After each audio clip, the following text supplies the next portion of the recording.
Does it record too? I'm sorry? Does it record? Yes, actually, I just hit the record button since we're at 3 o'clock now. But yeah, it records everything, uploads it to the county network, and then I just work with IT on getting it uploaded to the, we've got a YouTube page that's set up that we link directly all the videos. So would you please send that to me? Because I was going to send you an email because I was trying to. Actually, they're on the, if you go to eSound Plan Review, the page on our website is a recorded video link right there. It's there. Okay. Let me show you. Hey, Brian, how are you doing? I haven't seen you for a while. I guess I missed the last meeting because I had the horrible throat respiratory thing, but otherwise doing fine, but hanging at home. Yeah, good. Jay, good. I don't see anybody. Good to be here once a month though, Yeah. in person. Okay, I'm just a couple of technical things here. And while we're just waiting here, I am going to show everybody. So here is it's showing up on the screen. So here's the East Sound Plan Review Committee page. Recording in progress. And if you scroll down, we have the meeting recordings, the video recordings we've done the last couple of months are right here. Oh, Okay. there. So, yeah. So if you click on that, Then it goes to the YouTube page. then it goes to links basically, but we push them to a YouTube page just for better data keeping. We don't have to have them on our servers. So the links and everything are right there. It's a charming picture. I'd love IT to change that. What's that? I said, that's a charming picture of me. I'd love our IT to change that. Go talk to Tony. Maybe if it's gonna be noisy, we should shut the door. If you could just kind of keep an eye on it. Maybe. Sure. I don't know. It might be fine. Okay. Okay, Madam Chair, we are recording. We are up and running. right. Your show. Without further ado. And I'm going to move the cookies to the back table. So if anybody wants some, help yourself. Okay.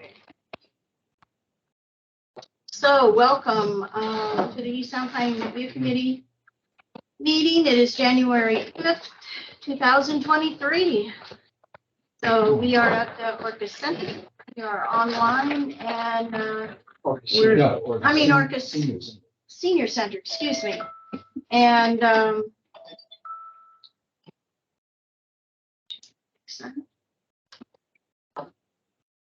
and it's 3:05 and welcome everyone.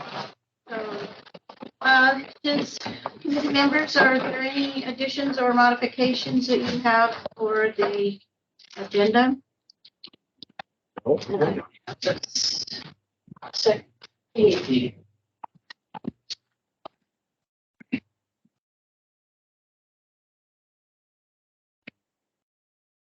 So I have a couple things I just want to move around.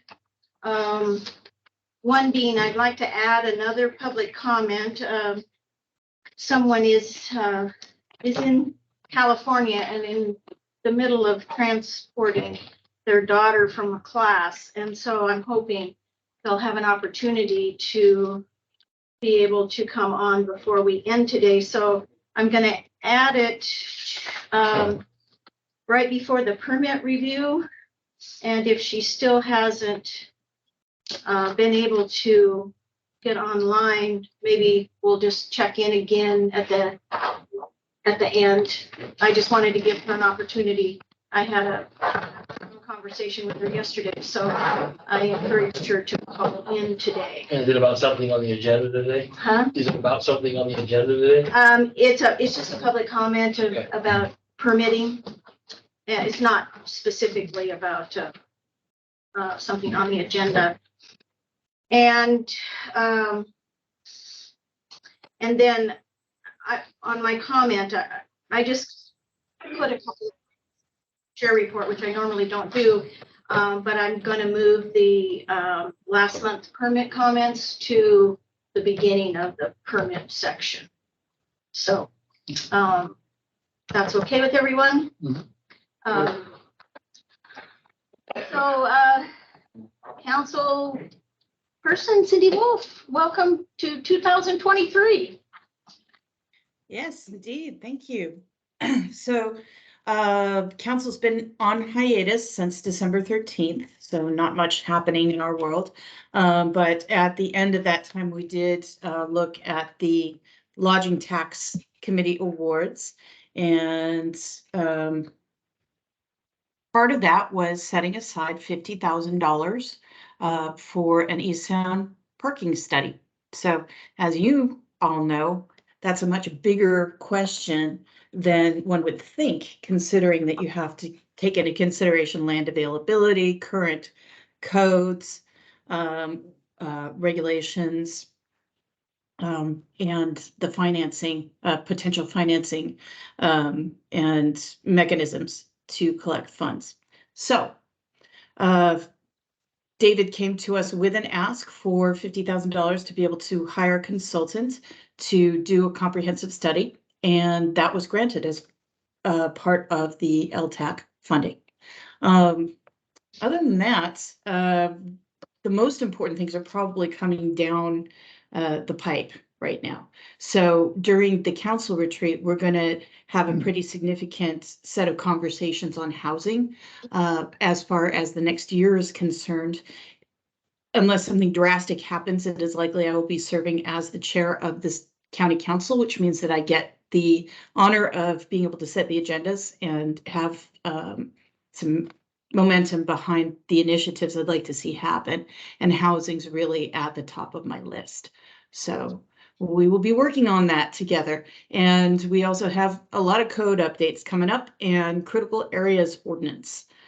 So those are the things you should know about and have your eye on. And thank you very much for your good work last year. And I'm looking forward to a very productive 2023. Cynthia, I have a question. I'll ask you and I'll ask David at the same time.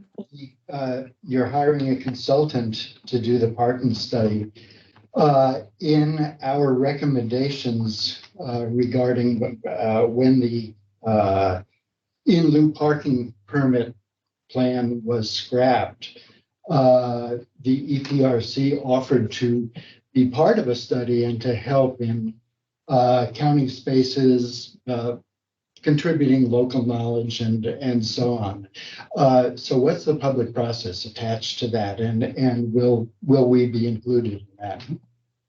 I can address that. I'm going to let David take that. So the LTAC committee actually modified the original proposal to expand the scope outside of just East Sound and really look at basically everything from the landing up to here. That's right. Parking, multimodal, so, bikes, paths, parking as well up here. So the LTAC money had some modifications to it. For that was something that the committee had looked at. So we're looking at morphing that together. And right now, I just don't know the answer on how that all looks. EPRC will be involved. There may be other committees involved, like the Ross Committee, the Trails Committee. They may be involved as well, in addition to, I'm sure, the Planning Commission, Deer Harbor. There may be a nexus into there. I just don't know. But LTAC took my original proposal and kind of expanded it out a little bit into more of a multi-modal approach. So, well, we are here, and I think I can speak for everybody that. I appreciate the input. I really would.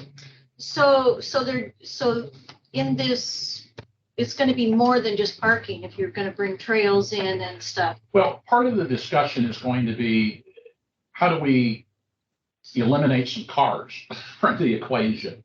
In other words, is there other opportunities to put people down at the landing and bus them up? They're electric bikes. If we ran electric bikes, where's some charging station capability? Where's some rest stops along the way to facilitate some of that? So that was what LTAC was looking at. It was an LTAC proposal, and I just heard just a few moments of their presentation, but about doing a bike charging station on the island here. And that's kind of why it morphed out of just talking about parking and trying to look at the whole picture holistically. So the LTAC's money was really the reason that you kind of got that was Yes. more of the park and that.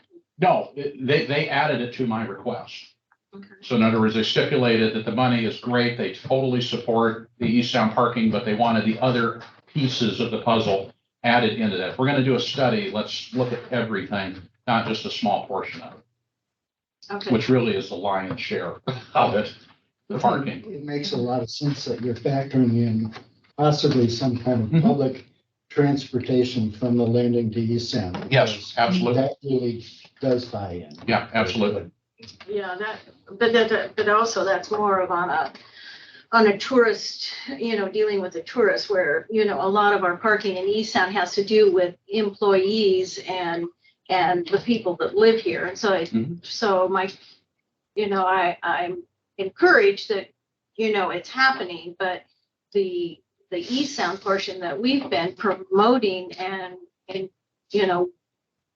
when we talked about Mhm. forming a committee was really to deal with the issues of the residents and the employees and Mhm. the parking issue, not really a tourist, trying to find shuttle buses and to do that. So Yeah. I hope it doesn't get watered down in that. I mean, that's where my concern is. Not at all, but I think we can all argue that without the tourists, we wouldn't have a parking problem, but we also may not have an East Sound. So I think they do go hand in hand together, for that, but it's looking at that increased capacity and what are the options? I've heard from several of the camps lately about e-bikes and, how can they get people from the landing, their employees, when they finally land on the island, how can they get from the landing up to the camps, go back and forth, get from the camps into town easily. I think there's a strong interest in having some of those charging stations along the way. Through the comp plan process, there was a huge interest at Lopez to do that, just because of where Lopez ferry dock is compared to the town itself. It's very similar. They were having some concerns about being able to move people from the landing there down into town. So it'll be an interesting discussion, but Yeah, the lion's share of it is the parking. I mean, at the end of the day, we got to park cars here somehow. right. And how do we best do that? But if we can shed some cars elsewhere or have people use alternate modes of transportation, then that does change the parking numbers and how we have to view that. Was there, a rhetorical question would be, they're going to use all the past parking studies of East Sound in this study, correct? They'll be definitely using some of the past parking studies, but. So that being said, I really want them to look at boots on the ground today. How are we performing today? Not 20 years ago. What are we looking at today? or more recently. Yeah. But Exactly. so is there any kind of a finality to this of, okay, when we get this, it's going to go to the council with a recommendation to do this? Or why is it not just put on a shelf like the last? I don't know. Well, first of all, I don't know what the end result will be. Well, sure. And that's where we've really got to figure out. But there's significant interest, obviously, at the council to get this finally to a finish line and not just have a plan that's wonderful that we put on a shelf, but get something moving forward. Does that mean land acquisition? Does it mean a taxing district? Does it mean, there's a lot of options. And that's why we need an outside consultant to take a look at this as an independent third party and come up with whatever that options list looks like so that we can present it to council. And what's the time frame? My time frame, what I told LTAC, is by the end of the year. I would like to get a consultant spun up, get out here, do some boots on the ground evaluations, get in, meet with community members, committees, get that information, start looking at other cities, what they're doing, trying to address this, and then come up with that final report, final option list. And I'd love them to go ideally as deep as, say, I don't want them to necessarily identify a parcel, but, identify the northeast corner of East Sound or the southwest or whatever it may be, to say, based on pedestrian flow, based on traffic flow, based on the interviews, everything, this is where it's needed. And be able to give us very clear direction on. I would love the opportunity to talk to these people because I have some ideas. Please, and you will have that opportunity, okay. most definitely. So yeah, because one of my first thoughts is Is there anything that EPRC can do in the meantime while this is taking place? Because that's including a lot of things. I mean, I kind of, when you mentioned the camps, I thought, well, Arkyla has their buses. They always, they have their own way of transporting all of their adults and children, and their e-bikes is like they ride on the existing road. So I'm assuming that what might come out of this plan is they want wider roads to bigger trails to get their bicycles, which have been coming for years, groups to Arkyla, but they already have all the capability of transporting their people. So maybe that was just I think they're looking more at the convenience where they're not having to be that transportation for them. That, the employees themselves are able to move more freely and not necessarily tied to the camp bus or the camp vehicles. That, they're able to get on a bike themselves and come into town or, whatever they may need. Well, the counselors, you're talking about the counselors. It was expressed to me as employees, but it certainly could be counselors.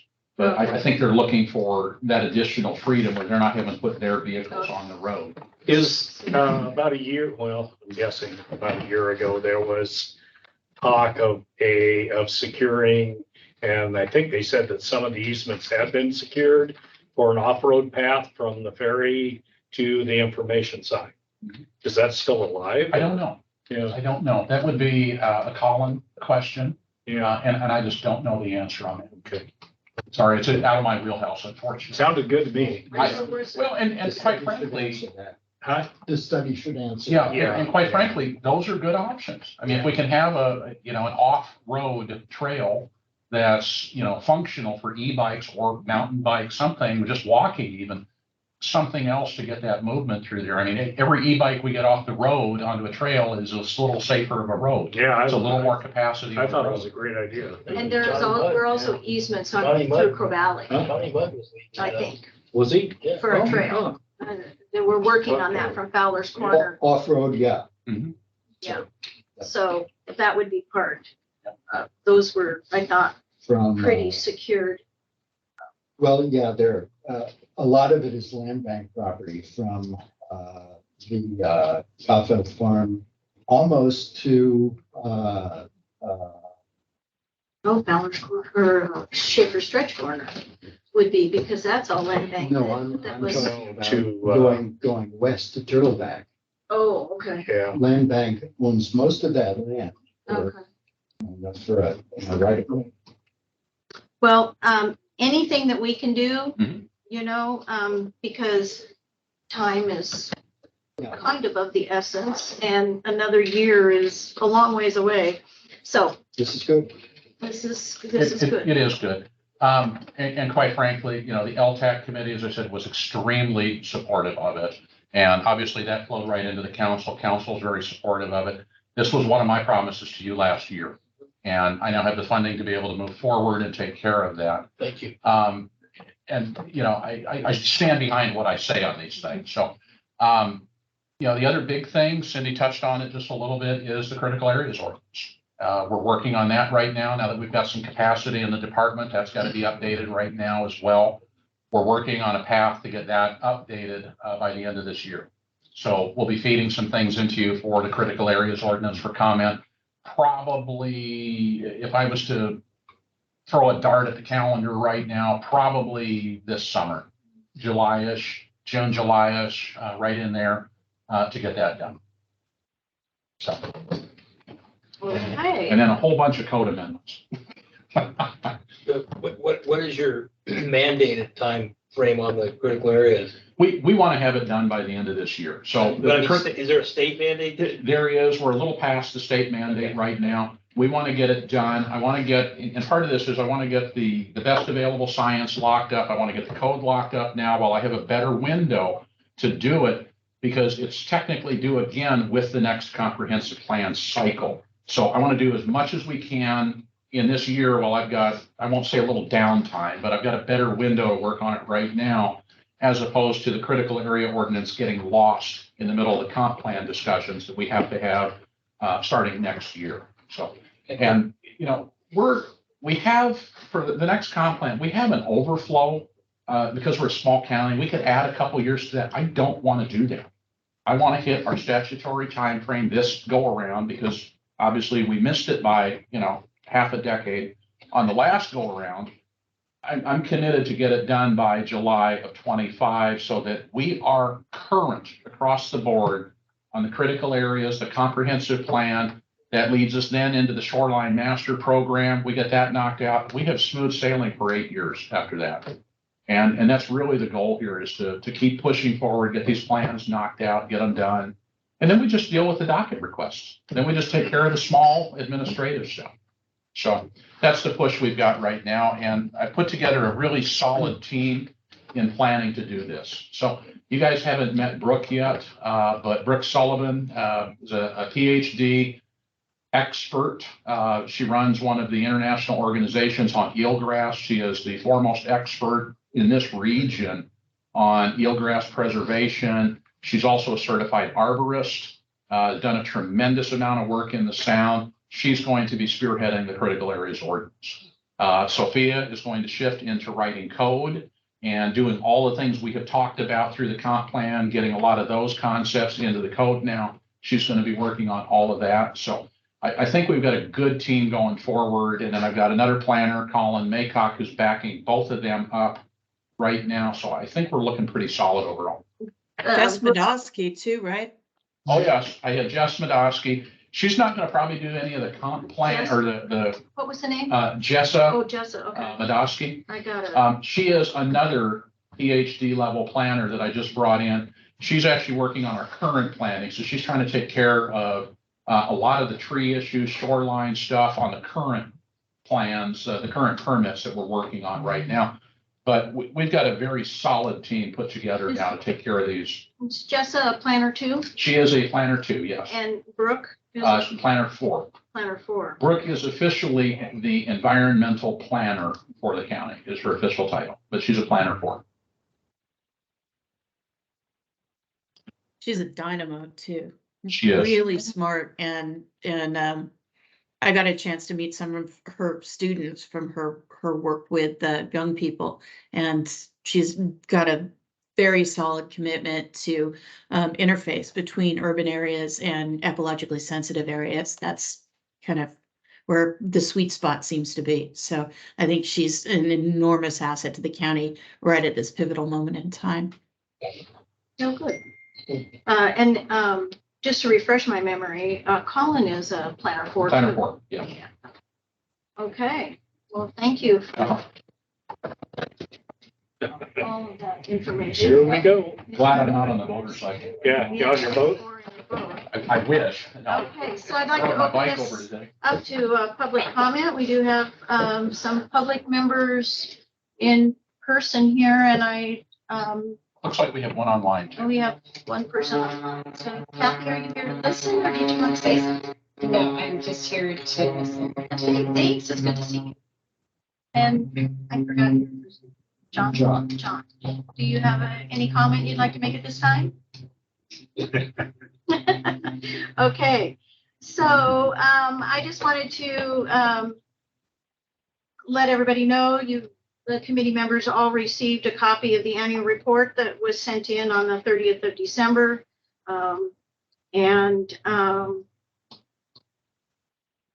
It was pretty lengthy. It didn't exactly fit in all the little boxes. Charles did a really good job on it. I hope that it wasn't more than, it was a little bit of overkill, but it was kind of nice to see everything that had been worked on and accomplished. So that did go in on time, and so that was great. I'm going to move the election for the chair to our February meeting. Since Charles couldn't be here today, I didn't think it was fair to really elect him when he wasn't in person. That would be also a good time to, since we. He knows it's coming though. Yeah, he knows that it's coming. So we're just going to formally move that to our February meeting. And we heard from him, and he had asked for absence today, so Yes. I assume we're gonna approve that one. And Birdie, I have not heard anything from. Has anybody heard anything? Yeah, we have heard from Birdie, and her absences are excused. Nothing I care to get into the record for Why? right By now. who? Well, By us? okay, so let's back up here a little bit. Let's take care of one thing at a time here. Yeah. So I don't know if you know her family situation, but if you don't, it's do. something that might be best discussed offline. It's Well, we don't need to do that, but there was more. Anyway, I just want to back up to what we were originally talking about, which was Charles. Charles, I knew that he was going to be gone. We talked about trying to move the meeting, but since we'd had trouble with that in our previous month, we decided to go forward with the meeting. And I have been in contact. He has been reviewing the permits. He sent me his comments on the permits. So I will bring those up at permit time. And then he will be back for the January or February meeting.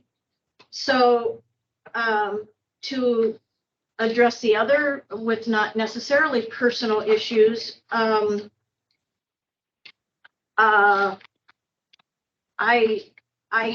did see the emails. I did see some of the emails between Birdie and Cindy. I did not see the one directly to David, and I was kind of wondering why that happened actually. But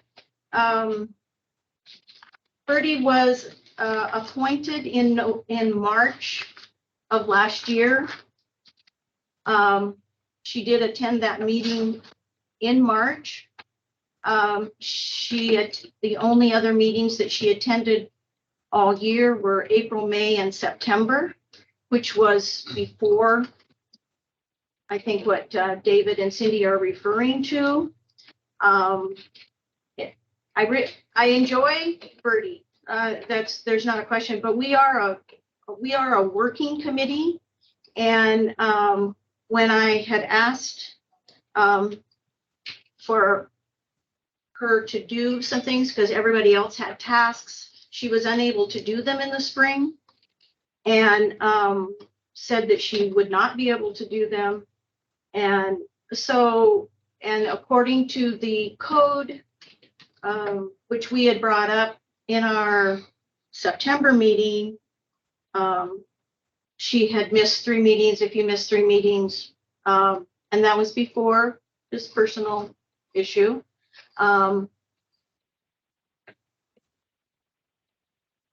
You are considered to not be part of the committee. So, I mean, I would really like to have her come back as a committee member at another time, but we really need people on the committee that are able to do work. And according to her letter that I have here, she says that she would not be able to do anything until late spring, early summer. So, Cindy, Ms. Templin, I believe we've got an empty seat already, a vacant seat on the committee. So I'm curious as to why you are so anxious to remove Birdie.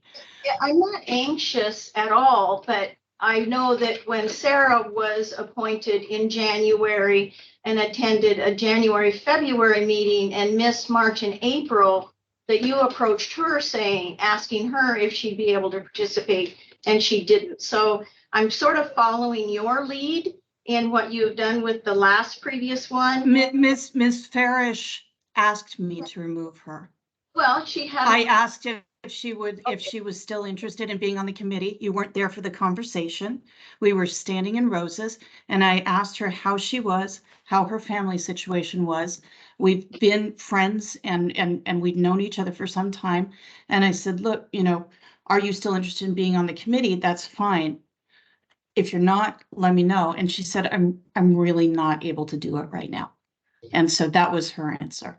Okay, so the unfortunate thing is that the county website has showed pull up with no vacancies for the last year and a half, which has not been accurate. So it's been hard for people to even know that there were any vacancies.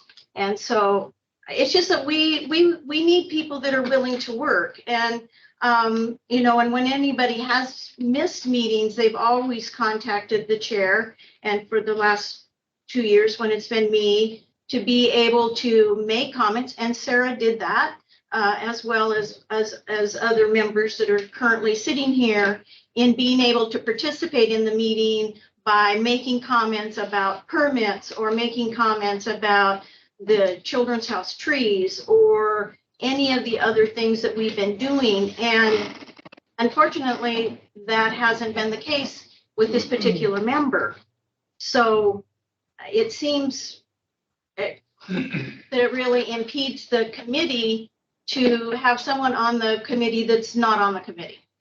And Well, I would love to see a couple more applications come in. When Ms. Brazo resigned, did you do any recruiting effort? you know, it's been really difficult with Zoom, when we were on Zoom, because Mhm. what we had always asked before and did not happen, could not happen, or well, it could have by Zoom, but the committee has always asked people to come to at least 5 meetings, or at least 3 meetings, to see how the committee works, to see if it works. And so, like, as an example, when Leslie filled out and was appointed, and at the first meeting, when I was asking her about doing the minutes for us, after she did them, she said, you know, I realize that I really don't know anything about the comprehensive plan or the sub-area plan, and this really isn't a good fit for me. And I think that just shows that why we have always encouraged people that want to be on the committee to come to several meetings to find out what we do. Because I don't think you're addressing what the crux of my question is, which is, since there's nobody else applying for these seats and we have a vacant seat, why is it important to remove Bertie? Bertie does serve at those appointments are made by council, and council did appoint her. And so I think if what you're doing is making a formal request to remove Bertie from the committee, I'm not understanding why there's an urgency to it if there's already another vacancy that could be filled by somebody who's willing. I'd love to have another seat. I'm just going by the code. It's the county code, and it's the rules for the committee. So Well, the that county code does give So you why are we discretion making to ask. special conditions for Bertie? Why? She hasn't participated. She's been as distant as a member could be. Why are we making special conditions for her? I think it's very important to have a young person on the committee. I think that what you're asking to have done makes very little sense, given that there's another vacancy. And I think the fact that she's suffered a familial tragedy and that she's let us know that and has asked for some time to be able to deal with that is something that should be honored. Age has nothing to do with it, Cindy. We can get a young person that wants to participate. we'd love to have. Okay, then bring one. I'm waiting for those applications, please. We didn't have any choice on the last 2 members. We didn't know anything. We were not asked. If I may, the bylaws are that the council appoints, not that this committee appoints. Okay, the bylaws, the only thing EPRC can do is make a recommendation to council. No one can be removed by a vote of this Then it would committee. be really courteous to at least advise us. Well, I am And we were advising. not advised. Well, it's not a requirement. Okay, it's not a requirement. That's per the bylaws, it's per appointment. There's no 4-meeting rule. There's nothing else like that. There is a 3-meeting rule. If you I'm miss, talking about recruitment. okay, that's. Okay, so there is none of that, but I just, as far as what the bylaws say, I'm looking at them right now. you know, it is the council's decision to remove. The only thing this body can do is make a recommendation. The council has the obligation to weigh the pros and cons and make a choice on whether that person remains or not. And I'd those like- people I'd like to address, applied fair and square. excuse me, I'd like to address the committee member. Brian? Setting the question of Birdie's attendance or non-attendance aside, I'd like to propose that, following Cindy's suggestion, that we go ahead and make an effort to recruit new members. There's no point in trying to get rid of a seat that's already filled as long as we have a vacancy, and that's true. So let's try to fill the vacant seat. And when there's interest in the committee and no vacant seats to be filled, then let's address that question. But let's recruit now. And actually to just, So to that, Cindy, if a viable candidate, let's just say two viable candidates offer the council, to you and to the council, an application to join, how will you treat that? I would treat it as we have a vacant seat available. If we have 2 applications for the same seat, then what we will do is sit down with the chair and the staff person and myself, interview those 2 people, and develop a recommendation. And that's the way that we've worked it for every other committee in the county. That's how we're doing it for advisory committees. And that's, If you fill one of the 2 vacancies, and you have further, if we're out recruiting for somebody who's willing to participate, and you get a viable application for a seat that isn't open because we're holding it for Birdie, how do you address that? well, let's talk about that hypothetical when it happens. Well, we're out, if you want us to go out and recruit, we've got to have some kind of, Go recruit for one person. And if you get a couple of different applications, then let's talk about whether or not we should have Birdie step aside. bring it up. Sure. Fair enough. Fair enough. Shoot, back, Fair enough. well, hold on just a second, but I thought about something I just wanted to say. It has, I just wanted to make a point. This has nothing to do with personalities. I was encouraged in March and April and communicated quite a bit with Birdie. But then there was no communication. And when I did ask her to do, some EPRC work, she was unable to do it. And so then I stopped asking, and because I knew she wasn't able to do the work. And she also stopped responding on even whether she was going to make a meeting or not. I mean, Well, I know there were several times when I contacted her by email, when the email you had sent out about the meeting, her email had been misspelled. And so she had not received the communication. that was in the very beginning from the email that I got from staff that had 5 N's in her name instead of 4, but that was only in the first 2 months of that. And what does that have to do with anything anyway? Yeah, so, I think it's difficult to hold somebody accountable for responding to communication that they're not receiving. And it's been my experience with the communication from the leadership of this committee that there hasn't been a great deal of consistency in communication.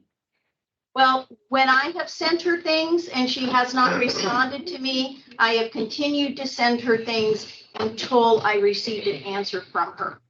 So I don't know where you're getting your information from that, but when we were having trouble with her email, I always wanted to make sure, and I always said, Birdie, if you receive this email from me, please let me know so I know you have received it. So we're gonna move on. with that. And we'll work towards, trying to find some younger person, because I'd love to have a younger person on here. So Yep. that's great. We also do have a person that has been attending meetings, the last few meetings, and is here today. And a pass. And a Yep. past EPRC member, and Dan Backbed. Beckbed. Yep. He is also an employee of Opalco. He gave us some great help at our previous meeting about trails and lines and actually the Schedules. level, working with Opalco on the Lover's Lane Trail. And so you will be receiving a application for EPRC from Dan. But I also would like I'd like to give him the floor for a couple minutes just to explain to everyone that is here what his background has been on Orcas and why he chose to reapply. Thank you. Well, this was unexpected, but Just wing it. Myself. And welcome. Thank you very much for coming. Nice to meet you. Myself, my family, we moved to Orcas about 16 years ago. I took a job with Public Works. Worked with Public Works until 2014. Commuted to Friday Harbor, and then after that, I took a job with Opalco, and I've been at Opalco ever since. I'm a civil engineer by training. I'm curious and interested about things. I love infrastructure type things, projects, detail oriented. I like things that make sense. I just thought I'd start, I was on the committee from my book said 16 to 18, but I thought I'd kind of like to start coming back and seeing how things are going.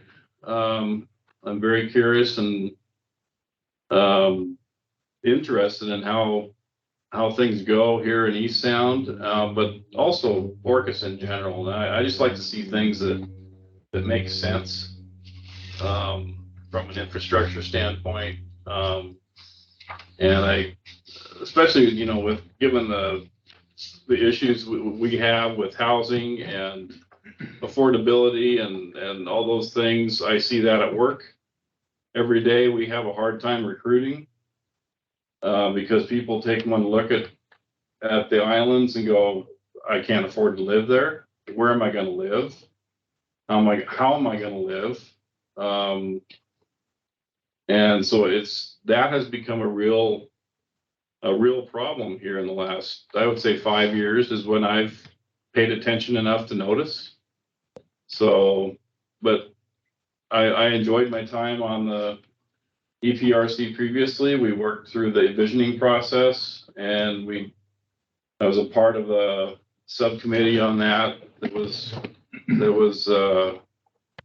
I thought was very productive. And I'll say a little more about that now. Sorry to interrupt. but Sure. I think that's important. the vision, We all know it, but that's really important background for sound. the visioning committee. Yeah. Is everybody familiar with? It was. I don't know if the public is, and David wasn't here at the time either, No. so, I mean, he knows a little bit about it, but it would. I'll give a participant view Okay. of it. And we held a series of meetings over a year, I believe, but it just out of that process, there was a working group of, I don't know, 30, 40 people maybe, who met over a year to come up with some, I call them goals and tasks. And we came up with those, and I honestly don't know how much of that stuff has been implemented or not. I really don't know, you know, and I kind of lost, I had some other things go on, so I lost track and blah, blah, blah, but the process and working with the community and working with people, I thought was a very healthy process. And we had great council support. And it's great to see DCD here. I think, David, I think it's great that you're here. You know, that was something that we never had during our meetings. We never had representation from, Happy to be here. from DCD or from, Rick usually showed up from the council, but you know, there wasn't much representation from Public Works, but we didn't Zoom things either. So that was pre-Zoom. So this is a very powerful technology. You know, it came out of the pandemic, but I think it's very healthy and it's a very viable tool. We use it at work all the time, and it's changed the way we do business. So I'm just excited to be involved in processes that use the latest technology and allow people to participate. I think that's excellent. But Well, thank you. Yeah, I think that's been such a learning experience with the Zoom, and we sort of got thrown into it, you know, and we all learned, and now coming back to real life meetings, I think it sort of also speaks to one of the concerns that we had is that it really gives you a chance to, in meeting in person, to understand, you know, how a committee works. And I think it's unfortunate for some people that have not done that kind of work before and have just come into a Zoom situation to really understand the workings that it takes. And that was partly the committee was working so well together that it just seemed awkward, and like, how do you bring somebody in when you don't get to sit with them, you know? Exactly. And Yep. so you gotta get there used to was that. there wasn't a real urgent need in filling those 2 seats when Joanne actually needed to resign for health reasons. And so anyway, I'm really happy to be back in person. I think it's a huge component to the work in which we do, because I didn't bring the maps today, but normally in the past, we're talking about the maps and we're talking about the roads, and it's just pretty close to impossible to do that on Zoom. So thank you for coming today, and look forward to hearing from Cindy about that. So, And this is great, David, by the way. Yeah. Oh, Yeah. you know, this is the upgrade we needed over here. Yeah. Truly. And that's why I didn't hesitate, you know, when we recognized the issue, to get the Polycom ordered and get it installed. It's great. It just took us a couple months. Unfortunately, the whole world with Zoom and everything, this is one of the most back ordered items you can have. Yeah. So, but you know, you're not watching it on the screen like I am, but you know, the thing is great. It picks up the whole room with the microphone. It'll zoom in. It takes care of everything. It's seamless. all of the original orders are all Yeah, very good. on the beach in Alaska. Yeah. So we're catching The original up. one's probably on a shipping container in BC that got dumped last year when the ship caught fire. Exactly. Yeah. I So, just want to add, Leaf, to what you said. It's real nice to have real live folks from our public here. Yeah, participating. yeah. Yes. I mean, we used to have meetings with, you know, probably 15 or 20 people Yeah. at least. Yeah. And it makes a real difference because it Depends on how controversial. It was a real, yeah, exactly. That's gonna be talked about. But we heard from people, and that's what's important about this committee in particular. There exactly. was real participation, Real and I participation. missed that. Yes, and Yeah. on all sides. This isn't, as a committee member, it's not our voice and what we want. It's like, that's why we're here, to listen, to try to come up with, you know, an appropriate, that's what I want, you know, to send to planning commission and to council. We are the eyes and ears of East Sound. So I think everybody has tried very hard to be open-minded in that way. So, on with the next. We got some people in for public comment right now. I'm looking at the screen over here. Lila has joined us. Okay. There's Rick. I don't know which Rick that might be. That's Rick. Yeah. And then we have a phone number of 8383 online as well. So, let's go with Lila, because she, can you just let her speak? Yeah, go ahead. I'm going to unmute you. Thought I could unmute you. Yeah, Lila, go ahead and unmute yourself.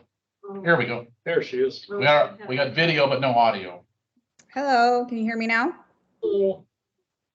Hi, my name is Lila Richardson, and I'm just calling in to share some thoughts that I have around trying to just get some answers for a project we've been working on in East Sound, where property owners in the East Sound commercial area, we have the property with the kitchen and the barnacle and Tre Fabu, and then my in-laws have purchased a building, the previous Orcas Online building. And I guess I'm here to express some frustration that we've been in I think the permitting process for over 7 months now. And I'm feeling at a loss. We are trying to figure out the ways in which to move forward with our permit, but I haven't felt very supported by the people that we've been working with for getting answers. And I think the main takeaway that I would love to bring forth is that I've had my husband, who's a contractor, myself, I hold a master's degree, my father-in-law, who's a retired plumber and construction person, and Berdino, who's worked with the county. We've had so many people working on this project, and to take that many people and still not have a clear direction of where to go. Every time we've gotten to a point in our permit where we've almost been approved or are ready for review, there's another barrier, or there's another item that we need to satisfy the county with. And so therefore we're at this point where we've been almost ready to get our permit done, and now we have a parking issue. And I feel pretty frustrated that I haven't really gained very much support with asking county members, what should we do? How do we operate? The responses I got have been, don't open the business that you've been applying for 7 months. I'm not here to help you plan your business. If you had talked to me about a pre-app, before this, you could get some support, but I really feel like I'm left floundering. And now we have our potential investor who is pulling out because of this reason. And, I think the county should really look at, we are trying to do a change of use. We're not changing any square footage. We are changing the infrastructure, but we've satisfied all the county requirements in terms of,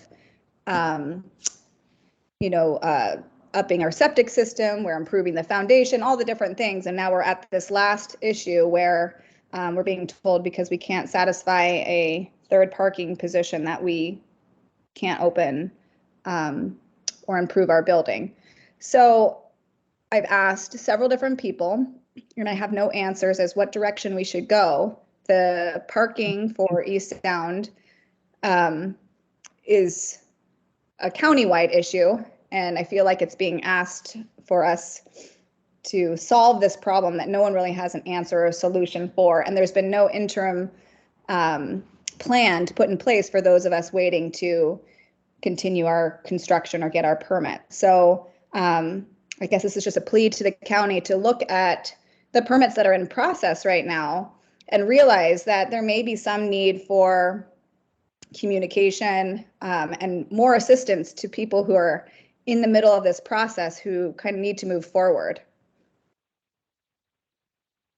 Thank you, Lila. I had turned my phone off, so I didn't know you were having a hard time connecting. Can you tell me what happened when you were trying to connect to the site?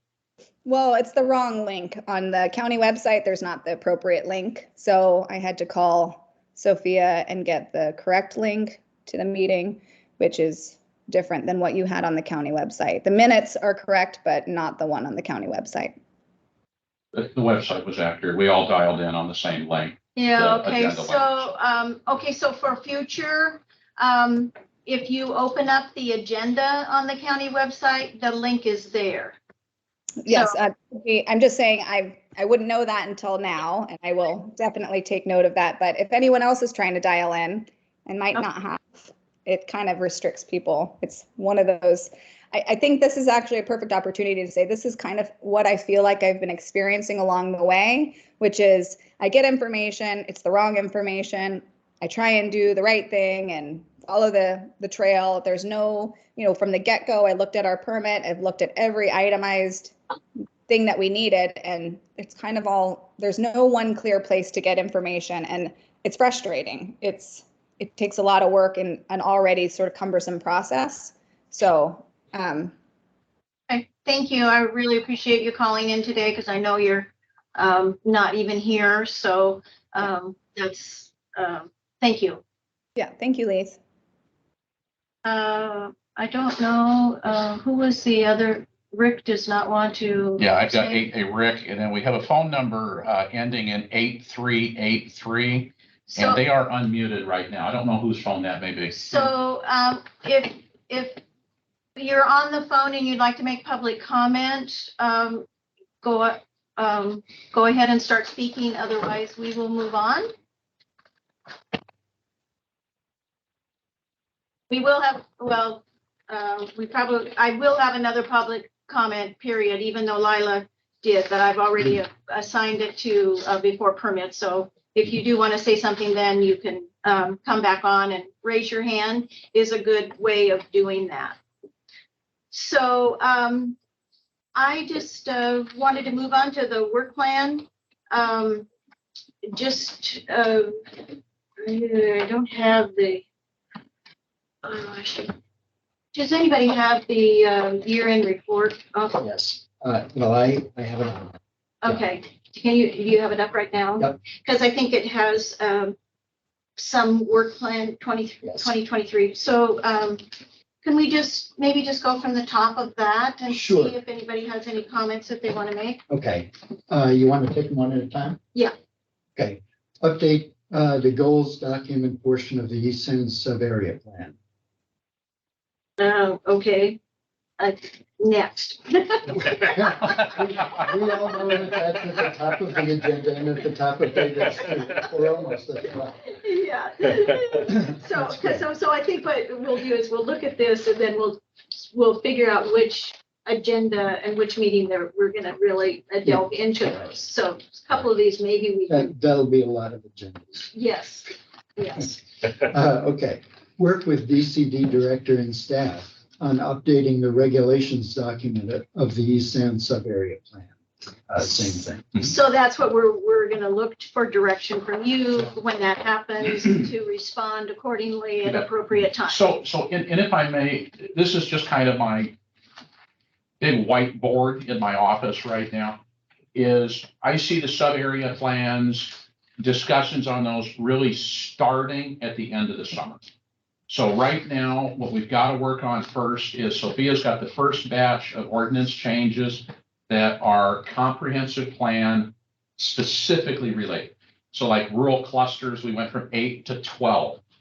Things that are numerically or were in contradiction, we've had to fix those, get those changed before the comp plan goes live April 1st. So that's what she's working on right now. As soon as we get that ball really rolling on that, and Planning Commission meets in, I think, 2 weeks on that. As soon as we get the ball rolling there, then the discussion is going to be housing. That's been the biggest, loudest thing. I want to hit that first. So we're going to be hitting everything thematically, housing wise. Then we're going to start looking at the sub-area plans. We're going to look at some of the other things to take care of. But I want to get through the critical required comp plan stuff, get housing addressed, and then start, taking the other ones down in line. So what was actually on that sentence that you just read? The last sentence? Yeah. Work with DCD's director and staff on updating the regulations document of the East End sub-area plan. Yeah. Okay, so So my idea is separate from that. So go ahead. And I would just suggest that in the meanwhile, while you're doing the comp plan stuff, we can get a jump on that stuff. And I was just gonna say that, don't wait for us. Yeah, that's what I was saying. But, advertise it, and Sophia will help you with this. Talk about it, get us basically a legislative formatted, type of a document put together of what your recommendations are. Right. And, So that was- and that's, don't wait for us. If you can get ahead of it, I'd appreciate it. Okay, next one. Work with the county on on formation of an East Sound parking committee, So we, which relates to what Yep. you and Cindy Yep. said. And what I would say is, let's take our direction from the county council on how they want this to move forward with the consultants on that. Work with Public Works and DCD on applying for funding of East Sound path projects, public right-of-way on private land. yeah, so that was, actually, I have a question about that. So we'll come back to that. Okay. I'm sorry, I didn't read the end of that sentence. Public right-of-way on private land and codifying pedestrianization of East Sound. I had that highlighted on my thing because I don't know what that. Well, To codify pedestrianization. Charles did add that. I have a feeling that that's probably a moot point at this time because I think I think the reference to that is like the walkways that were on the side of the kitchen. Because this is what's good about being together now, Yeah. because it's hard because we know that there were some of those that the individual property owner was willing to do an easement for, but some of them are definitely not. And I think that's So we're talking about establishing permanent easements in perpetuity for we were, those paths. as I remember, but this is like 4 years ago. It was trying to specify those in the town and approach the property owner to see if they would be willing to do that. I'm not even so sure that, I think some of those have gone away. I don't even know that that's an I appropriate. was gonna say, that sounds like a good idea because these properties are changing hands. Yeah. And you want to get them while you have a willing owner. Yeah, and so we'll have to look at that to see if anybody else remembers those specific properties, but I have a feeling that that's kind of a moot point. So tell me real quick, if you don't mind. Where, because I've walked about every inch of East Sound here in the last several months. Where are the breaks? Where don't we have connectivity in here? Where are the problems, the pinch points? What do you guys see? Well, that's where this came from. I know, I'm trying to picture it in my mind. Where do you see pinch points or issues? Quite frankly, I don't. I'm not sure it's a matter of where Yeah. the breaks, There is. but maybe where are the opportunities, David? And There are these little that's paths. a good point as well. Maybe they're not essential, but they're helpful. Everybody Yeah. uses them, knows and loves them. Let's hang on to them. Yeah, absolutely. Okay. Makes sense. And there may be breaks. We should look at that. I've tried to look at it as I walk on the weekends and stuff in downtown here. I tried to look at it and say, okay, well, I can get from here to B. I can get from A to B, easily. And so we got a good path, especially at Prune Alley down there. We could move back and forth really well. So I hadn't noticed any stopping points to say, I can't go from A to B without going around here. So I was curious. I think it's much more open.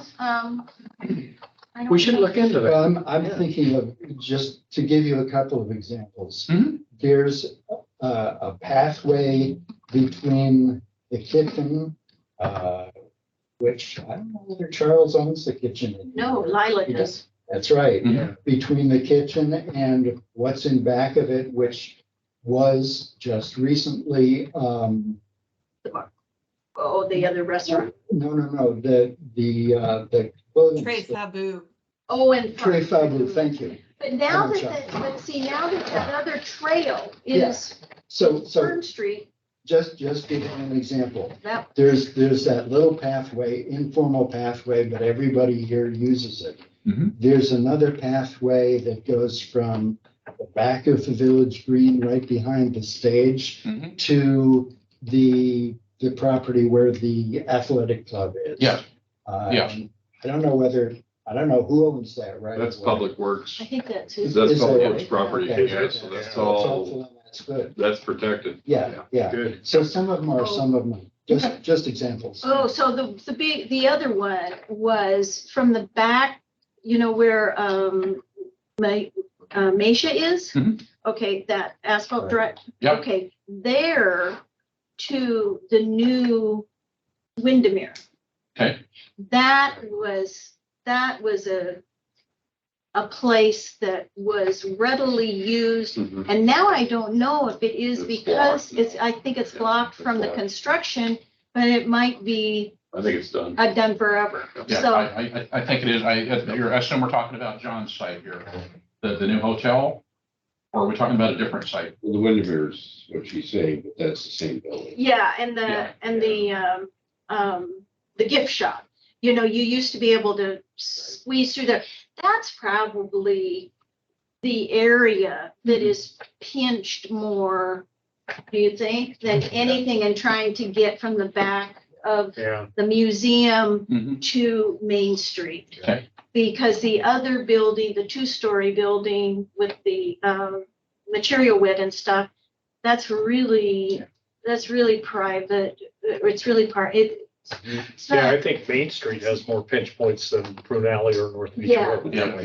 And I wouldn't recommend anything on John's site because of the type of construction. It would create a hazard actually Yeah, with the way the parking and everything is created there. But yeah, you know, it'd be great to see what other opportunities may exist down. yeah, so that would be kind of nice, and since we're together, we can look at the map and we can talk about it. The other one is the one that goes from the athletic club across the Farish's property Yes. and through the back of the hotel. Yeah. Mhm. Yeah, that- Yeah, Yes. And I assume that most of that is private. It's probably owned by Joe and Martha. yeah. it's- Yeah. I believe it is. I saw people walking through there today. Yeah. All the time. It's used a Yeah. lot, and that's been an ongoing thing of how they're going to use that. I mean, they've allowed us or the county to do the parking this summer, and Yeah. so that's kind of, Some of it would be owned by the new people that bought well, they. too, wouldn't they? Oh, right. Well, there you go. There's another change of property. So, Yeah, Important to Yeah. secure these things. So next, Okay, next. Monitor completion of the Prune Alley project, landscaping and tree planting amenities. Oh, that's, That's not. I think You that might missed, be- that's something, I'm sorry, that's something that I added. right, well, that was actually I on, added several points here. okay, so, but it was familiar to me because actually we had talked when Colin, we were at our previous meeting. I haven't talked to him since then. Didn't break any rules. So we have some big trees to put in there. Right, and so that is a question when we get through this list I have for Cindy. Okay. Work with Public Works on implementing the path and tree planting on the west side of North Beach Road. That's, It's the west side, but it's Yes. Children's House, so it Yes. actually. Yeah. It's, that whole row it'd be of. confusing for. There's a someone. long west side. Oh, And of that was also what we were talking to, Right. yeah, so just to clarify that for. Yeah, That would Or- be between School Street and Baker Road. Right. But most specifically, Yes. did that extend to Victory Hill? Did it? no, No, no, okay. no. So Well, what do you mean? it's between. All the way Tree down. Forest and- Well, because that's all county property. Yeah. We aren't talking about Right, trees there. Okay. Work with VCD director and staff on potential trailer and shipping container regulations. Right. That's gonna, we've talked about that before and. Yep. And Yeah. that's gonna be hard. I think of code and stuff that's gonna be taking place, but we don't wanna lose sight we Well, want, and a good question there will be, should it be limited solely to East Sound or should it roll countywide? Yeah. I can see benefits of just keeping it to just to East Sound. But it's a countywide topic of interest as well, so. yeah, but it's. Well, we it's only crit- speak for East. We only Yes. speak for East Yeah. Sound, and it's Yeah. kind of critical in East Sound. In fact, I just saw one that popped up. So that's the end of your list. I have a couple of proposed Okay. additions, Okay. if you'd like. So, yeah, it's what the committee's doing now is we're gonna add, and so then we can figure out how we're gonna schedule these things. So beyond that list, we'll start with you. So assist in assessing the East Sound land capacity in the new comp plan process. That's a gimme. That's a question of time. It's going to automatically start Yeah. over the summer. So, Okay, And that will. So come- you were talking about a consultant yes, that- we'll be bringing in consultants for as that most for definitely. East Sound as well? It'll be the whole county. It will, yeah. So right now, where we're at is July 1. The money becomes available to us from Commerce July 1. I got to apply for grants between now and then. That gives us $350,000 over 2 years to get the whole comp plan done next time. Okay.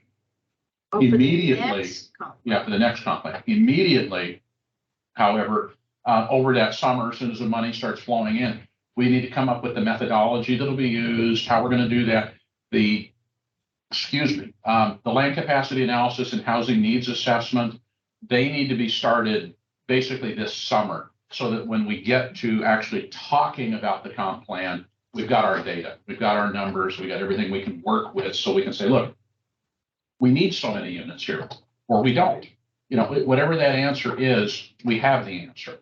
So the 300, excuse me for interrupting, but Uh-huh. the 350,000 that you're going to apply for, that hopefully get for the next comp plan, which is due in 2 years. Yep. You'll do it like a grant where you'll It's- divvy that money out It is a grant over 2 years, and yes, to prepare the comp plan. to prepare the Okay. comp plan. So, right off the bat, I'm gonna have to target, a bunch of money to do the capacity analysis, the housing needs assessment countywide.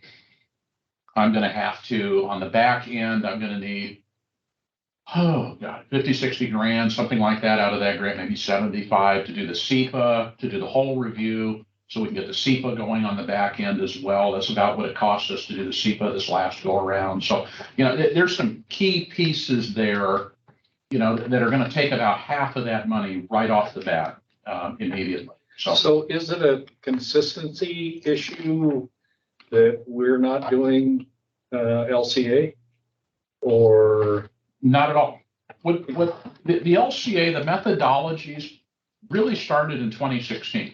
It started pre-COVID, before we even, knew what Teams was, anything else.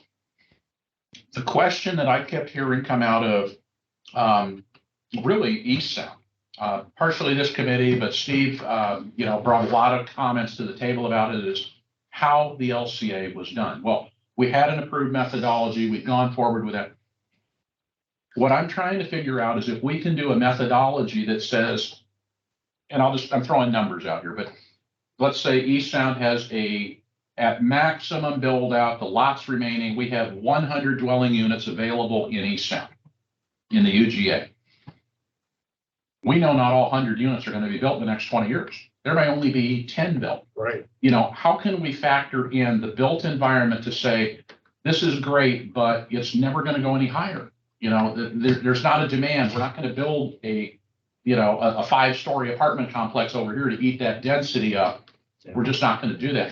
So how do we then have a methodology that says we need to protect what we can, recognize that there is going to be a densification, but it's not going to be 100 units. It's going to be 20 right. in the next 20 years. And then how do we reallocate that to say, okay, now it's time to expand the UGA? And where do we expand the UGA to make the most sense? Some of the other things that are going to come into the critical area ordinance that aren't there now, we've got to look at tsunami risk. And that is a real thing, at least in East Sound, to say, please don't go build commercial structures, especially in the tsunami zones. Right now, that's a piece that's lacking in the critical areas ordinance, but it should be in there. So our emergency manager is saying, hey, we probably ought to look at this in the CAO update. So that drives density down. So we don't want to put high density, on the beach in the tsunami zone.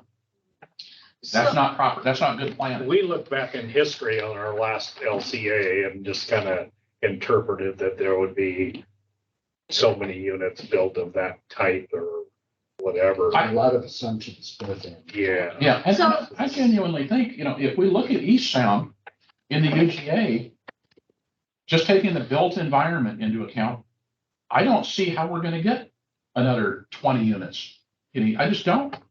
Yeah. So I guess I think I can say this, our hope would be that whoever is doing this, when they get down to looking at Mhm. East Sound, they would, come to one of our will. meetings or a special meeting where we can go over, because the thing that got They will, I guarantee that. the thing that got so frustrating with the LCA and the methodology of that was we found so many errors in it, but yet we kept trying to bring them up, but then it's like, no, you can't look at them. You can't, you just have to pretend they're not there. That's not what we're doing. We're doing this. And it's like, Well, and so the methodology is a county-wide methodology. We Yeah. can't change methodology to say this is East Sound, this is Lopez. It's gotta be apples and apples. well, But even apples and apples, we're still not going to see the built environment change that much in Friday Harbor. We're not gonna see it change that much in Lopez. Well, we struggled, the county was counting Island Market parking lot as available. I know, And, I know. That's just one example, but, Yeah. and we said, no way, Yeah. we were trying to be practical. Yeah, we were being practical. Which Right. was our Just mistake. to expand on Lee's comment, most of the problems, most of the errors with the LCA were not methodological. Mhm. They were simply mapping areas. Analytical, yeah. Errors, I yeah. agree. They just counted wrong. And, that's where this committee, little history, this committee had, gosh, what do we have? At least half a dozen special meetings Yeah, we to did. go over the paper maps. Mhm. And the committee member, particularly these three guys, Mhm. know so much about who owns what, what's changed, what's possible and what's not. I mean, that knowledge was incredible, very valuable in terms of knowing what Yes. really could and couldn't happen. I agree. So that's where I think we can help. There's a reason you're seeing me in person at these meetings. That's It's great. because we're going to have these discussions in the next, really, 2.5 years. There's a reason I'm sitting here at the table right now, is we got to figure it out.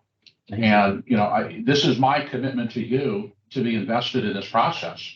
I could have dialed in remotely. And I'll be honest, you guys, this is a 15-hour day for me because of the damn, excuse my language, the ferry schedule. Yeah. Just went on winter hours. I won't be able to leave till 10:30 tonight. Oh, good. But this is important. And, this is the department's, my commitment to East Sound. So Well, thanks. It's good. you're welcome. But I'm genuine. I'm happy to be over here, and I'm over here quite a bit. So Get to ride your motorcycle. I rode the motorcycle today because my wife has to have the car at 8 a.m. tomorrow Oh. morning. Well, and again, I mean, that's the wonderful thing about doing Zoom, because while you're here Yeah. and you're not with us, you can be with other employees on Yes. San Juan and doing other stuff. So Exactly. But you do miss that element. You do miss that in-person element. I think you, for me anyway, you have to have that base, Yeah, you do. you You then you do it. I mean, it's kind of like now, Charles wasn't able to come in today, but I think that's one thing that's really nice. And we've all done it. Well, most of us, some of us have done that when we had Yeah. an appointment, but yet we could schedule the appointment around coming to this meeting. But Absolutely. you still have the history of Yeah. of everything. And I think that's what's so key. Mhm. So Lisa, I next. have one more to Okay. add, and it's a bit redundant and ties to the last one, but I made it separate because I think it's important. And that is assist in developing East End residential capacity and affordable housing options through zoning review. Through zoning review. Yes, and just my comment on that, I think personally, I think, densification in East Sound is possible. Mhm. It's necessary and inevitable. The issue is that there are a lot of folks who will oppose that. We know it. That's kind of Yeah. where we act as a forum. Well, we kind of talked about that at the last meeting. Yeah. Well, some of those people don't have a very good grip on growth management requirements coming out of that either, so. So it could be our job to educate them too. Well, and think true. that's the other thing about on this committee being aware of the Growth Management Act and studying the sub-area plan. I mean, that's really what our job is. And if you don't work on those, it's. Let me ask you real quick, because you just hit on it briefly. Is there any educational component staff can bring to you? Any topics you're interested in particular? And I don't need an answer today, but is there anything we can do to do a 15, 20-minute presentation on a specific topic for you for discussion? Doesn't have to be necessarily on what we're talking about that meeting, but think about topics like that we can help bring to you. Well, I can think of one that, what's her name, Lila? Yeah. Touched on is the permit process and how that flows or doesn't Be happy flow. to. And, okay, so anyway. I'd be happy to. I can bring you something next month. That was, Okay. actually, I have that written down.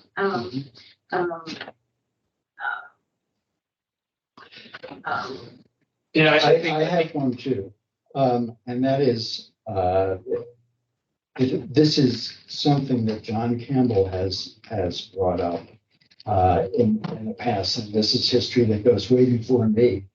That John said that EPRC members used to have, I think there's some kind of an adjunct membership in APA that allows us to get PAS stuff and stuff. I don't know whether that exists anymore. Well, I will tell you right now, for PAW, the Planning Association of Washington, we are county members, which means all of that does flow down to you as individual members. I'll have to research it a little bit as far as how we add you, but absolutely. I did a department-wide membership, county membership, that gave us the capability to add a whole bunch of names to that list to get their newsletters and to get that information. That'd be great. I mean, even being able to go to like commissioners forums or. Absolutely. Absolutely. What's that little book that's so thick that, I mean, I have it. It's all about planning. It's a. Oh, It's a little book. A little book about planning. I mean, but it's thick. But, you know, I was reading it again when I was in Costa Rica, and I was reading about the parking. And it was something I had forgotten that we had talked about a long time ago with parking, about instead of doing a big parking lot, doing several smaller ones. 15, 10. And it was, it's a huge planning. You're talking about Chris Alexander's book. Yes. What's the name of that book? Yeah, it's a huge.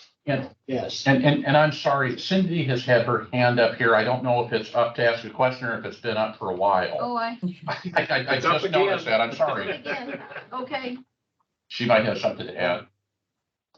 yeah. Go ahead. Okay, I'd like to suggest that as we roll into this conversation about housing, that it might be nice to do a briefing for the EPRC on HB 1220. And how that's gonna affect our planning process. We should probably do that for council too. Yes. Good. Okay. One One more? One other note on education, of nothing more on the plan, but not to get too far off the subject, but while we're on the subject of education, I'll mention again something that I said a couple of years ago, that I have a box full of planning books at home that I've offered to share with committee members they're looking for a place to live because I don't have room for them anymore. I tried to put them at the library and the library said, nobody's going to be interested and give them back. So anybody who would like to take a look and have some, it's great. Well, that Alexander book is really amazing for planning everything in there. So, so I have, I was looking back in my notes, and so it kind of fits in with the work plan. Cindy, have you given, according to my notes, Colin was waiting for some direction from council about when we can talk to him about North Beach roadscapes and East Sound streetscapes. Has that happened or not? It was in the it was when Colin was here. I doubt it has because they've been convened for. Well, it was November, so. Yeah. Is that on your list? Yeah, I had a very brief conversation with him. It seemed like there were two issues here. One was the North Sound the North Beach stretch, and the other was streetscapes in East Sound. And the streetscapes in East Sound, I got a very blank look about that, and he said he was going to come back to you and ask what that was about. The North Beach stretch, he was going to check back in with Lisa, and I haven't heard what the result of that is. That's on the east side. We're talking the west side. Lisa's on the east side with Right, but I think in Colin's mind, it's a whole project. So I'll get back with him and figure that out. Nudge him again. He's back. He was out for 2 weeks, and I've been gone. So just for me to give you more information, when he was here, we were talking about the shaping the road on the west side, on the Children's House side, especially up close to where the Children's House building is, because it's a foot from the road to the trail, and he wanted to do the trail and the road all at the same time. We didn't. Yeah, I'm gonna have to check with him too to see post, you know, whether what things are going to be in the budget since the roads levy didn't pass. Because right now, I think we're in maintenance mode until something happens with that. Okay. All right. So I'll just keep it on the list. Okay. Okay. So the other thing I think kind of goes on the work plan, but I don't know if there's any work particularly to be done with it, but when the comp plan was just passed, one of the elements in there was the rural R20 to R5. And we got to thinking about, I'm always looking at the ripple effects of when you create a rule, what happens out here. So with that in the comp plan now, changing that to R5, that really changes and affects East Sound with our growth management mandate. And I have some real concerns about that being passed. We didn't know about it because I don't know why. We weren't really looking at it because it didn't appear to be a East Sound issue, but it is an East Sound issue now. Yeah. What was the impetus behind that? I'm trying to think specifically what it was. And I apologize, there were about Yeah, 1,000 rural things in was- that comp plan. Rural was upzoned to 5-acre parcels instead of 20? The 20-acre parcels were allowed to be 5 divided. acres? Is that true? No, It isn't? Oh, I okay. don't believe it's. I would think something like that would be No, challenged. I don't recall anything like Isn't that what you found? I had heard that. I haven't seen it. Okay, I don't believe that's accurate. Yeah, okay. That's good. Yeah, that's really. No, That's no, good. we did not, other than, other than some isolated, like Island Center got cut down so you can do a 1 acre commercial lot in Island Center, which really only impacts Lopez Island. Other than that, a couple minor changes like that, there were no density changes That's good. Oh, from a that's great. That's textual really point good. of view. Yeah. There was nothing like that at all. Well, it's floating around. It's out there. Yeah. So, good. Mm. Okay. Unfortunately, I can't control I know. rumors. Good reassurance. Nobody No, can. no, Well, we didn't do that, I promise. And really, for somebody that was in the rural, they wouldn't understand. No. Unless they know the Growth Management Act, what impact that would have on East Sound. Exactly. Well, if you go back when that was implemented, and I was on EPRC when it was hugely controversial. Yes. Because a lot of people with acreage wanted to divide it up into 5 acre pieces, give it to their For the family kids. and kids and all of that, and it was. There were some specific Gunfights map over requests that. to change from 20 to 5, specific map Oh, requests. okay. Every one of those was denied. Oh, okay. All right.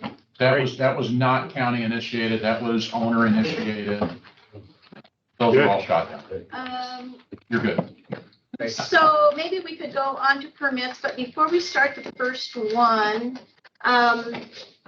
David, have you taken a look at our list that the county made for us about how to review permits?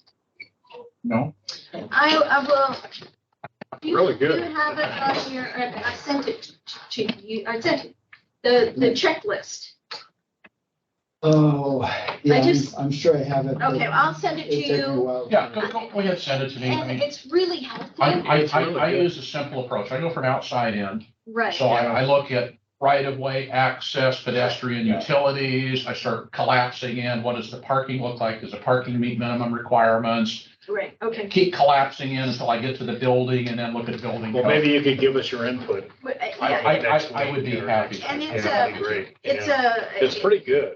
it's actually pretty good, but you can No, always. Everybody's got their own way to do it. Yeah. You I just take that outside in approach. always room yeah. for improvement. What, Okay, what would you like to see? So, I want to say something right, but we're gonna start going through, wait a minute, I'm gonna do public access again. So while you're maybe pulling up that first, permit review, we'll see if there's, And you want the application or the site plan? for the new single-family residence, what do we want? What would you like I to can see? bring both up, but which would you like? me to Yeah. do first? Have the It's plan. Site plan. The site Yeah. plan, Yeah. okay. Done. So is there anybody raising their hand or anybody in house that would like, Kathy, anybody would like to say anything? I think this is yours. This is ours, Yeah. yeah. I'm Oh. gonna hear what you have to say about it. Oh, No. okay. And then I might have a comment. Okay, all right. So there's nobody online that wants to say anything? We have, the same Nobody's- person, 83 online.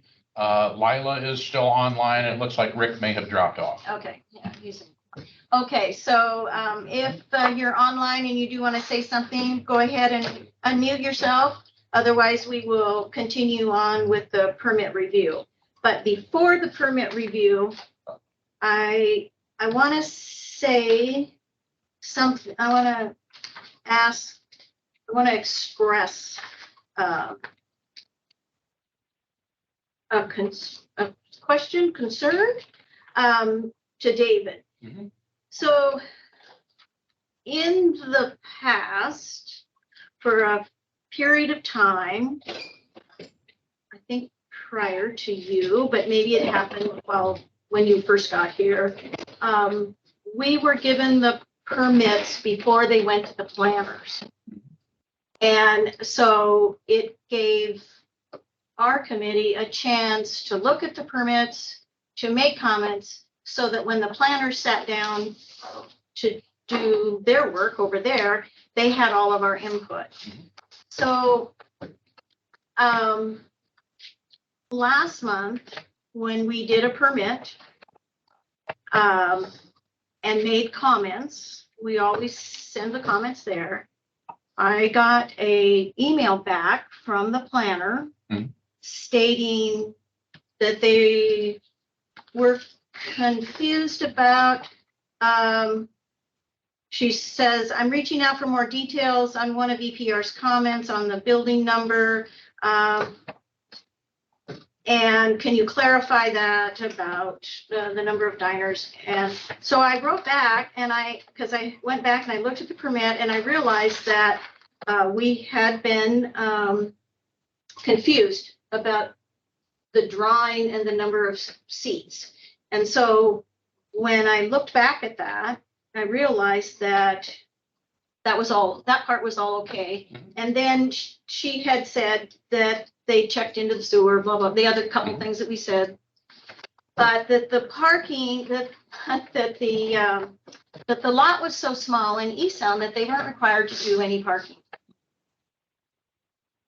And I wrote back and I said, well, the answer was, my answer was, I'm not sure who the lead is that looked at this, but nobody is exempt from parking. Correct. You need to look at the East Sound Sub-Area Plan 1830.630, off-street parking, page 33 of 46, table 22. And Yeah, I'm not sure why the planner would have said that. Parking is required on any site and ADA is required on Yeah, every and commercial site. From without- 1 to without 25, exception. one space. So One then- space, yeah. so then Terry and I did sort of a deep dive because I had said that they were required to have 3 parking places. Mhm. One was to be, this is actually.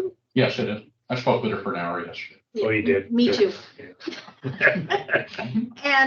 Planner, yeah. And one needs to be ADA. Yeah. But then I called Terry and he did a deep dive more on it because we could not find the ADA in the Federal law. survey. It's the international code. So it's the Yeah. international code. Yes. Yeah. And so is this accurate in stating that the international code? Chapter 11. Chapter 11 Yeah. says even if you have one parking place, You it has to be. must have ADA. ADA. 1 to 25 is 1, 25 to 50 is 2. Correct. So my thinking is that I'm not sure where the miscommunication took place, but obviously this permit had been looked at by the planner before they got our comments. Yes.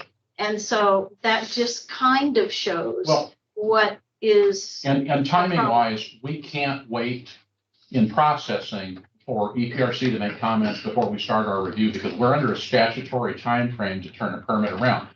But all the comments should be married Right. before the end. Well, in the past, we got the permits like 2 and 3 months before the planners got them. So there wasn't a problem Yeah. with you The- waiting The for the us. planners are actually getting caught up on their Okay. work now. Okay, So we're not running as behind as we were. We're still behind. We're where I'd like to be, but we're not as behind as we were before. So are you trying to pool all the information before? Yes, Okay. all the information That's should be what should be pulled, done. I provide think that- one set of comments to the applicant. Yeah, perfect. Okay. For that. okay, so I just wanted to, Yeah, no, and we can talk offline as far as which planner that was. I've got several new planners, Right. working for us and and that's also what I it said. sounds like a training issue to me. Yeah, and so maybe, yeah, also just being aware of what, like when those permits first come in, if they come immediately to us, so Mhm. there's not. That's what we're trying to do. There's We're not trying to that get them out as fast as we Okay. can. Okay, so I just wanted to alert you to that, before we, For years. move on to the single-family residence. Yep. May I make a general comment before we Yeah. get into specifics? And I'll make this to David because it's about the submittals that we get.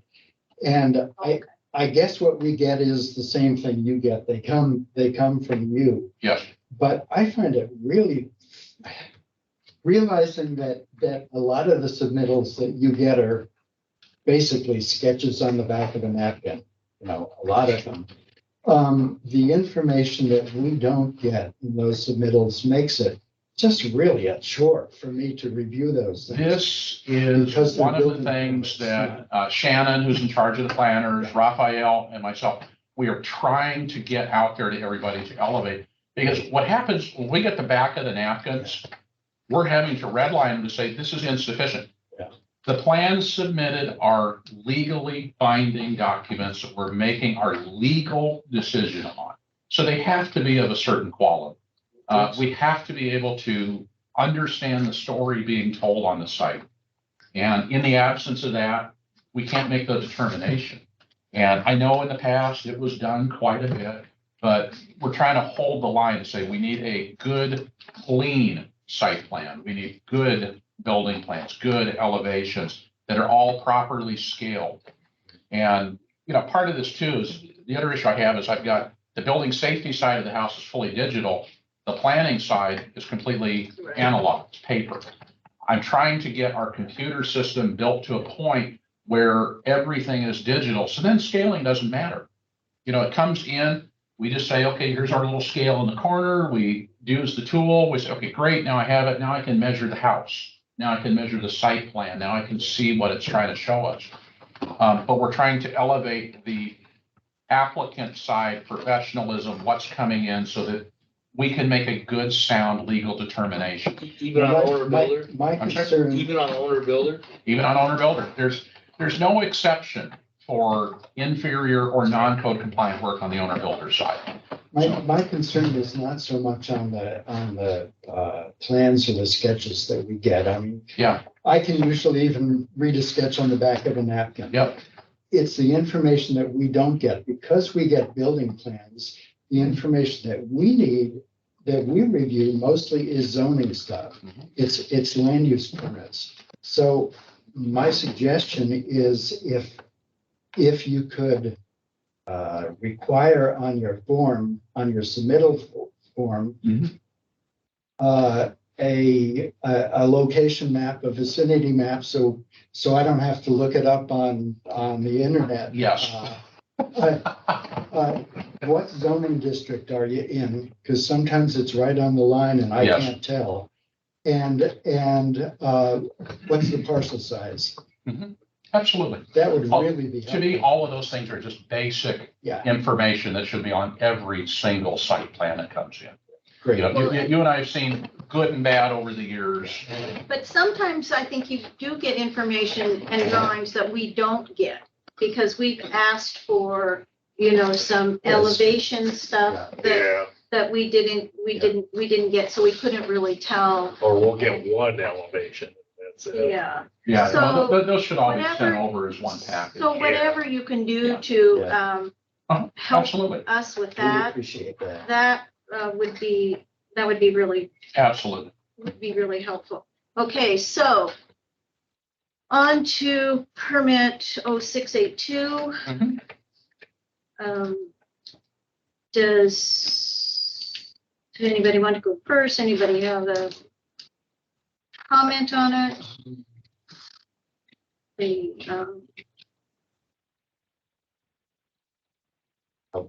This is right by your other house. Yeah. Straightforward. I like the architecture. I like the elevation. Yeah, it's nice. So, so this is out of, Janet. where the roof pitch is okay because of its location. It's residential too. Because Yeah. it's resident, oh yeah, that's right, Yeah. so that's, Doesn't that qualify. doesn't matter. Yeah. So, and everything seemed to be fine on the application, I didn't see anything. yeah. So, Everything that Brian just asked for is in that. Is on here. Oh, yeah. Is on this. Completely. Yeah. That one was good. Well, and this is a difference between a submittal that was created by a professional Right. versus one that was not. And we do have checklists for this is what's required minimum for your site plan. And right, we still don't get it. yeah, The problem, I think, is the kind of separation between building plans and land use. Completely. My goal right now internally over the next 6 months to a year is you will apply for one permit. There will not be a land use and a building permit. It is one submittal. You have extra requirements. You know, everything gets packaged into one, but it's one number moving forward. Because the next problem we have is the building plans will be approved in 8 weeks. But then now we got to wait an extra, 8 weeks, 9, 10 weeks for the land use side to get done, to marry together before I can issue the build permit, so. Anything, anybody else would like to see on this? I think and Charles didn't have any comments on this one, so I think we can move forward. Everything is okay. Very well designed. Yeah. I like it a lot. Yeah. Thank you, Kathy, for coming. I think it's really helpful because for you, because we've had other people that have come and we've looked at them and then we've needed to ask questions. And Hoping so I could answer anything. that's what Nice- happens when you've lived here a long nice car. time, Kathy. Nice Nice car. Yeah. Okay, so 0684. And if I may, just because we've got John here as well, maybe could we jump ahead to his signage and get him out of here? before- Sure. Or I'm sorry, did you have another? I'm the second one. Oh, I'm so sorry. Yeah. I'm so sorry. Sorry, John. No. problem. I'm sorry. There's two. Somebody- No, our phone dropped off. Whoever was on the phone. oh, This may take just a minute to scan or to upload. Okay, so on the,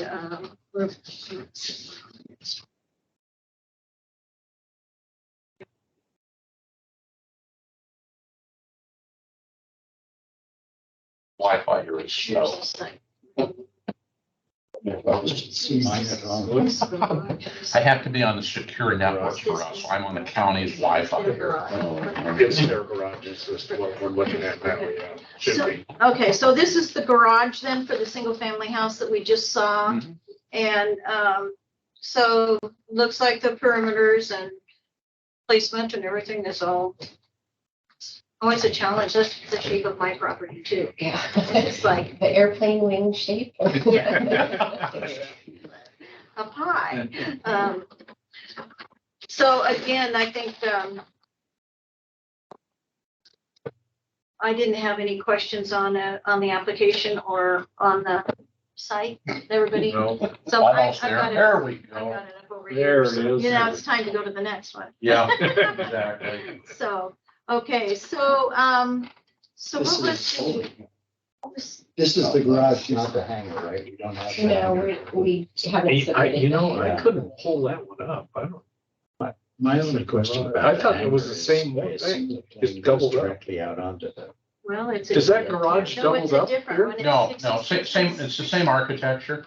But what's the difference You know, between it's not 66 really and a- 69? No, there's a. I don't know. Right. The garage is listed twice on here and No, but I, it's Well, no there's a different hangar, numbers. there's a hangar I in see. It's a the different garage. Get the Oh, plane out of okay. there. well, let's pull it up So and let's see. see. Yeah. Okay. So Oh. this So is if you not, look right here, over here is the hangar. yeah, we have Oh, not okay. submitted that Yeah. permitting. And this applicant,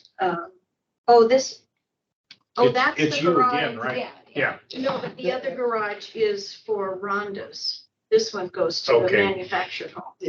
Okay, this one is a hangar. No, Yeah. But this is the garage, this is this building This right is- here. Yeah.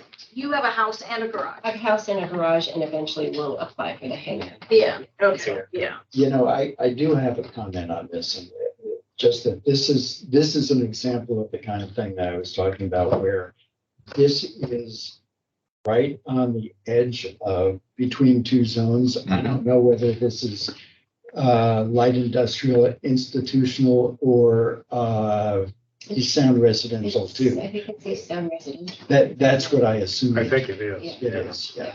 But it's right on the line. Well, So- not our property, but the The- line. That's an old plat. Because That's if plat. it were light industrial, you couldn't do it.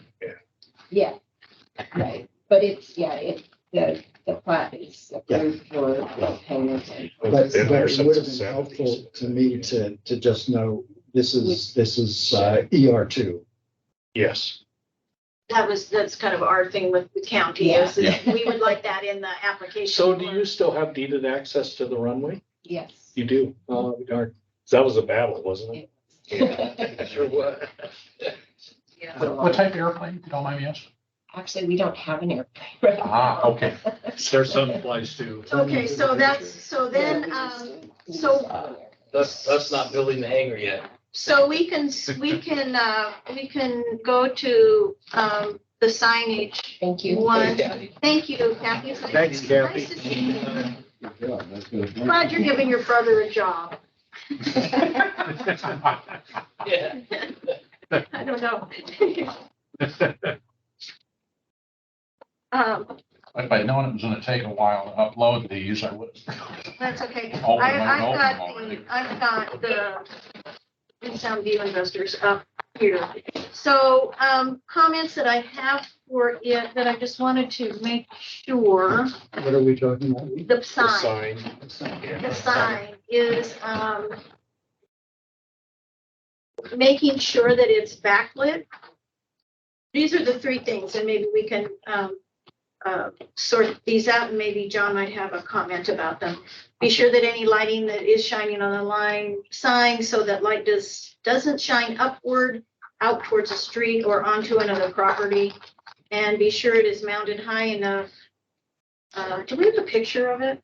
Right here. Okay, where, Yeah, so where is it? There's two signs.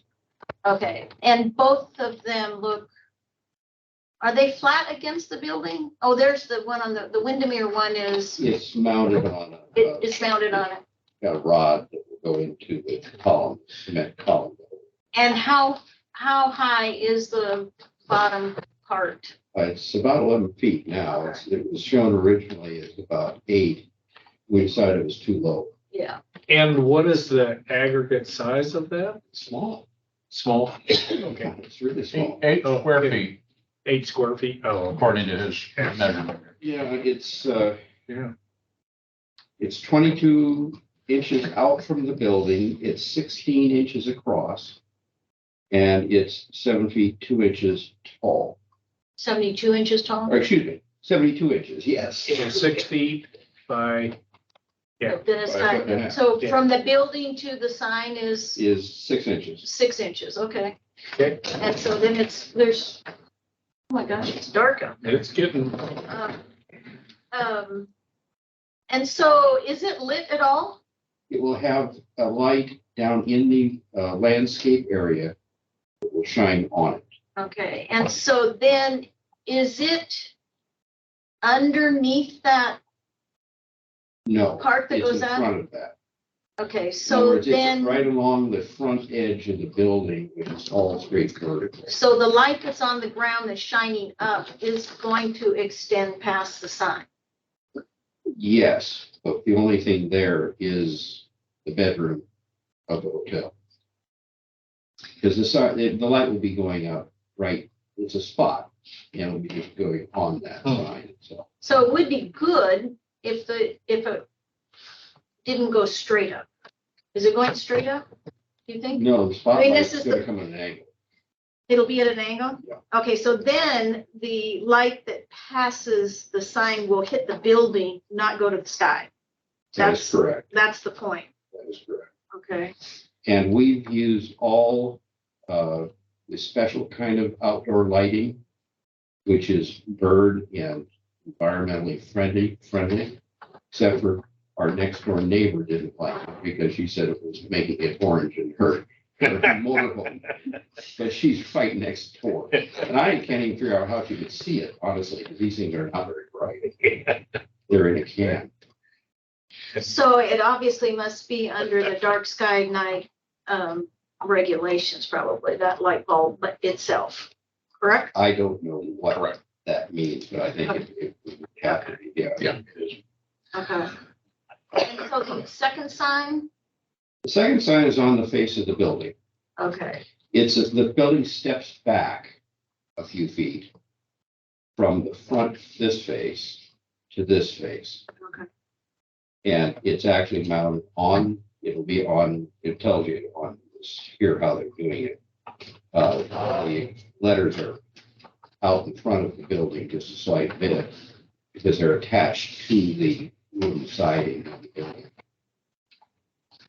Well, then I think it's, David, it is, you looked at this, obviously. I was out there for an hour, a few Today? hours ago. Okay, so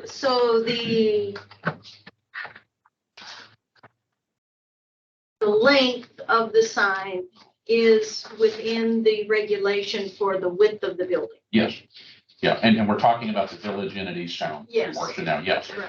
I do not consider the hummingbirds to be signage. I consider it to be an architectural embellishment.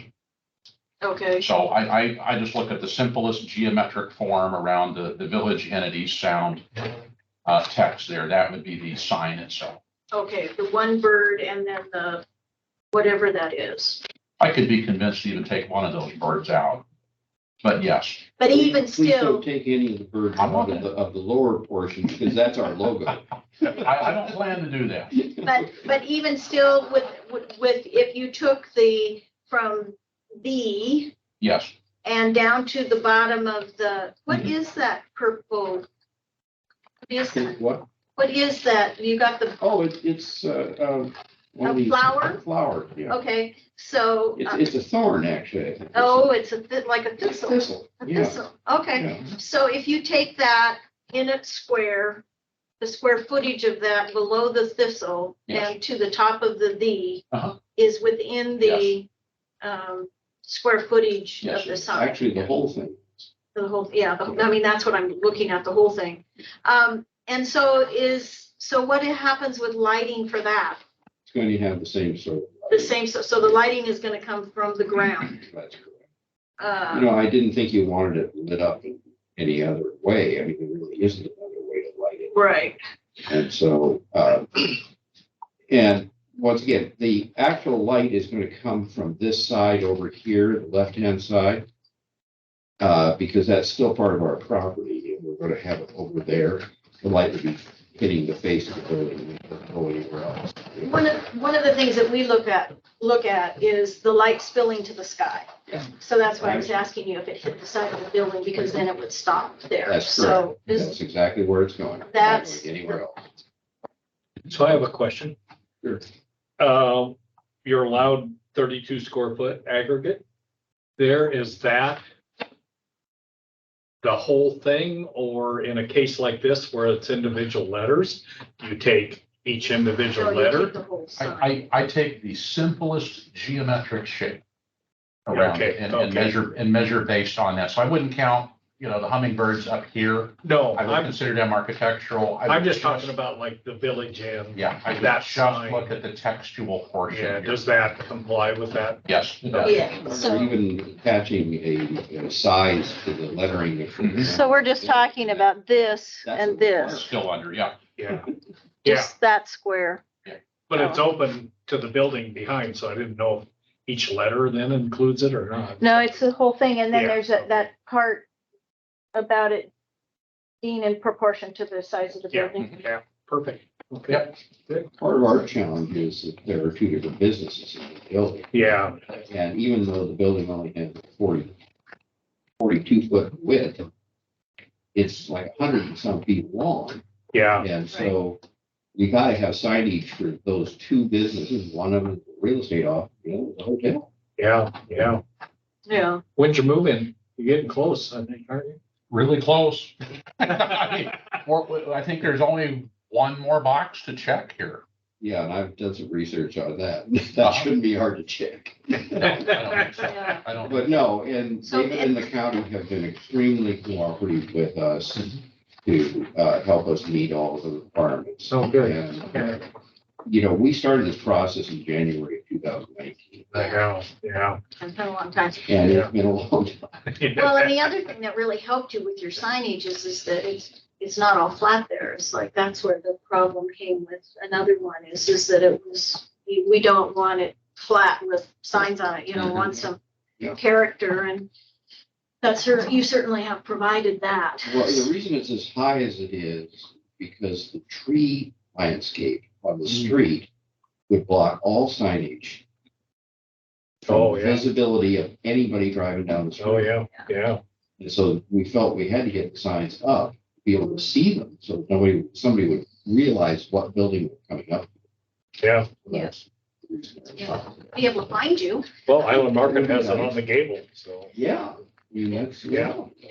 Well, that is an example on Island Market with the island. Those lights are behind. They're Yeah. between the sign and the building. And they just kind of, but they don't go up, they go round.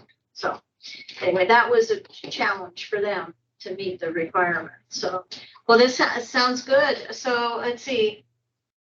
So they aren't back, I'm just answering Charles' questions. And so we got all of those covered too. So Yeah. thank you for coming. Yeah, thank you. Thanks, Do John. you approve? We do. We do. We do. That's wonderful to know. We don't Yeah. approve or deny, we just recommend. Yeah, we were. Pretty easy going, aren't we? We Well, I rec- call it an approval. we can only recommend to We're good them with- that we have no issues with your sign. That's excellent. Okay. No, We don't always do that. I just mailed out all of the communication to all Okay, so let's the look at 20 progress. neighbors today. And we published, we posted it on the building, so we've gone through all the things, but I think we need a couple of weeks before. Your occupancy. Well, I hope we get that soon. Oh, Yeah, looks like you're close. looks like So, you're. I gotta say, it is, you guys will love it when you get an opportunity to enter. It's Yeah. very, very well done. Absolutely top notch across the board. Good architect. Nice. Very good Nice. argument. Yeah. I'll stick my neck out. You had a pretty good builder too. Oh, yes. Yeah, quantum. Yeah, Boy, did he stick up for you too. I mean, early on, there was a whole lot of chatter, even from us, yeah, about the height and this and that, and boy, he was adamant. yeah. Defending. Yeah, He was good at representing. Yeah, he really was. Oh, good. Wonderful, wonderful. Well, I think quantum's a great building. Yeah, they are. They've been around for a long time. They did a project for us over in McConnell. too. Oh, they did? Yeah, Yeah. that's how I knew them. Uh, And they're about as good as it gets. yeah, they're good. Thank you, everybody. Thank Okay, you. thank Have a you for good coming. evening. Thank you for sitting through everything. Happy New Year. Happy New Year to you too. My wife will be delighted. We're not to be feared. Yeah. I didn't think you were.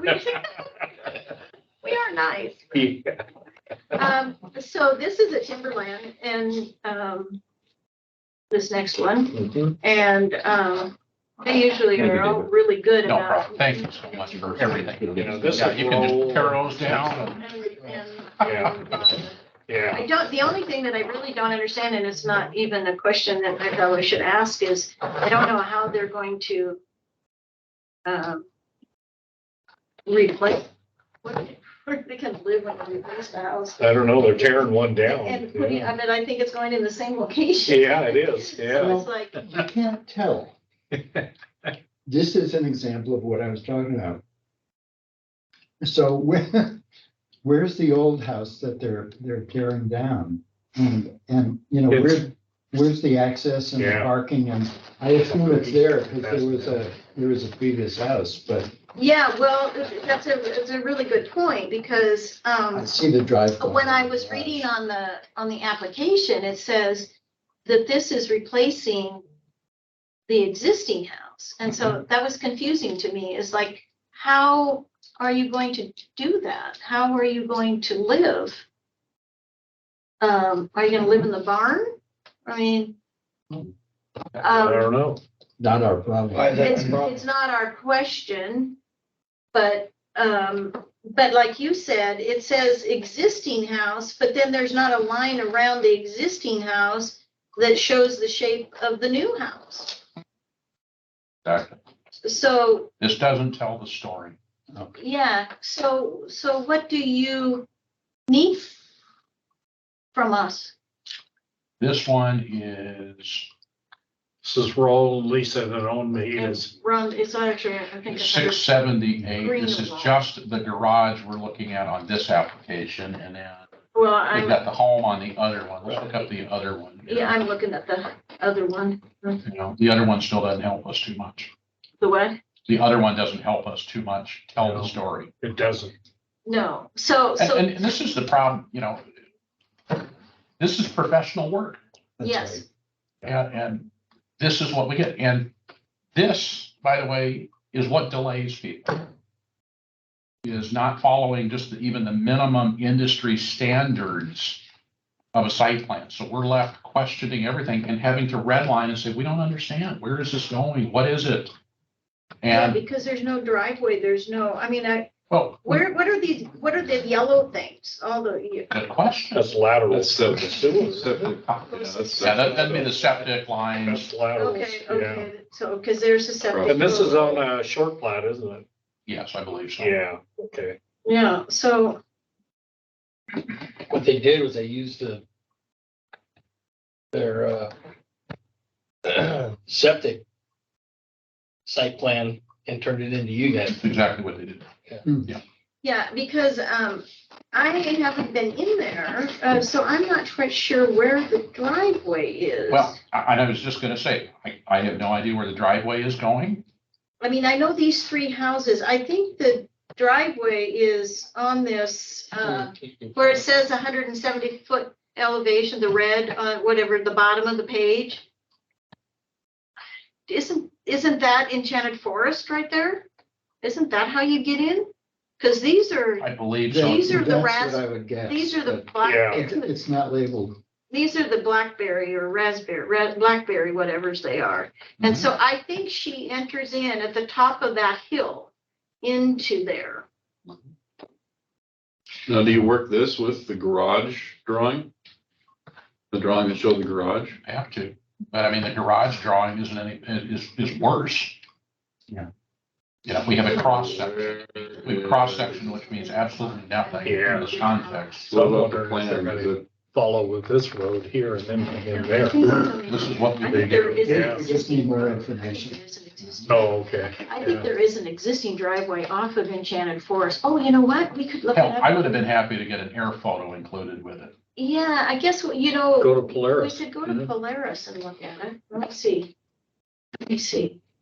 Well, we should. Trying to marry that. Well, with we that. shouldn't have to do that, but, No, you shouldn't. um, Oh. so what we should, David's got it. so what we should send back as a recommendation is that it's showing no driveway. Right? And doesn't show where the new house will sit. Or it's, I thought it Dimension. said somewhere in the same footprint. Did it it's, say that it somewhere? just said the new house is gonna replace what I remember. Oh, okay. Saying Yeah, it's I couldn't replacing, remember it. saying it's a replacing. The note that I wrote to myself, Leaf, is that there's no indication of the location vicinity. The site plan doesn't show the siting of the house. The what of the house? Site plan, Okay, so it's an incomplete drawing Yeah. of site plan. and no indication of access or parking. There it is. Plenty of space for it. No indication of parking and what? Access. And access. Yeah, they've got plenty of property. So But, are they okay, coming off of Enchanted They're coming, Forest, I'm sure or- they come in. They're having a fishing alley, it looks like, No, you went, No, no, fish, or not. They're too far south. you're south. You need to Like, go The to the property is right here. This is the one that comes up under that parcel number. no. I don't think No, so. no. This is downtown East Sound. That's not right. You're up on Enchanted Forest Road. Is this our previous one? No, we didn't do No, anything. Fishing that's the Alley is one. right down by, Only- Well, we got- Fishing Alley is down right by, 67827, is by John's. 5100, 4000, that's the parcel, Yeah, you know what right, happened? right, David? right here. Huh, well, No, that's not the property, but that's not I'm it. not sure this is it, but we got the wrong, the planner sent two of the same site plan. Okay, And so the application and site plan are not consistent, Okay. not the same thing. okay. Because this align, I mean, that parcel aligns with what I'm looking at Okay, here right now. So could you go back to your So here's Polaris? Orion, or Oh. Polaris, same thing. Whatever, yeah, and zoom out.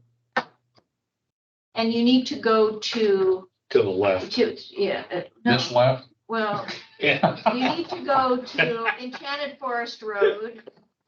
Yeah, go up Prune Alley to Enchanted Forest, You have to move slowly here. or not Prune Alley, but.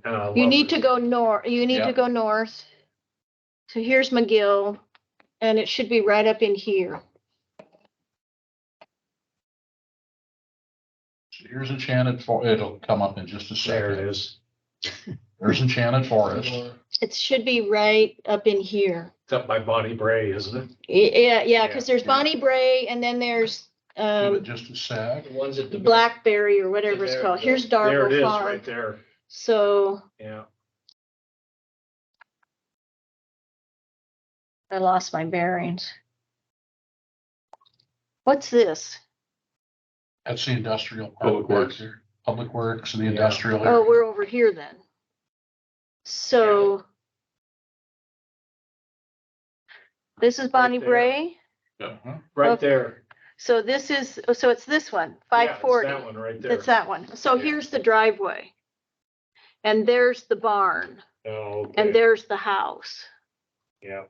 Here we go. Can you take the I get Can there you just a take sec. the Here you go. tax- There's the short plat. parcel number Yeah. off? Maybe, Internet connection. yeah. Come on. Okay, yeah. See, so this is the,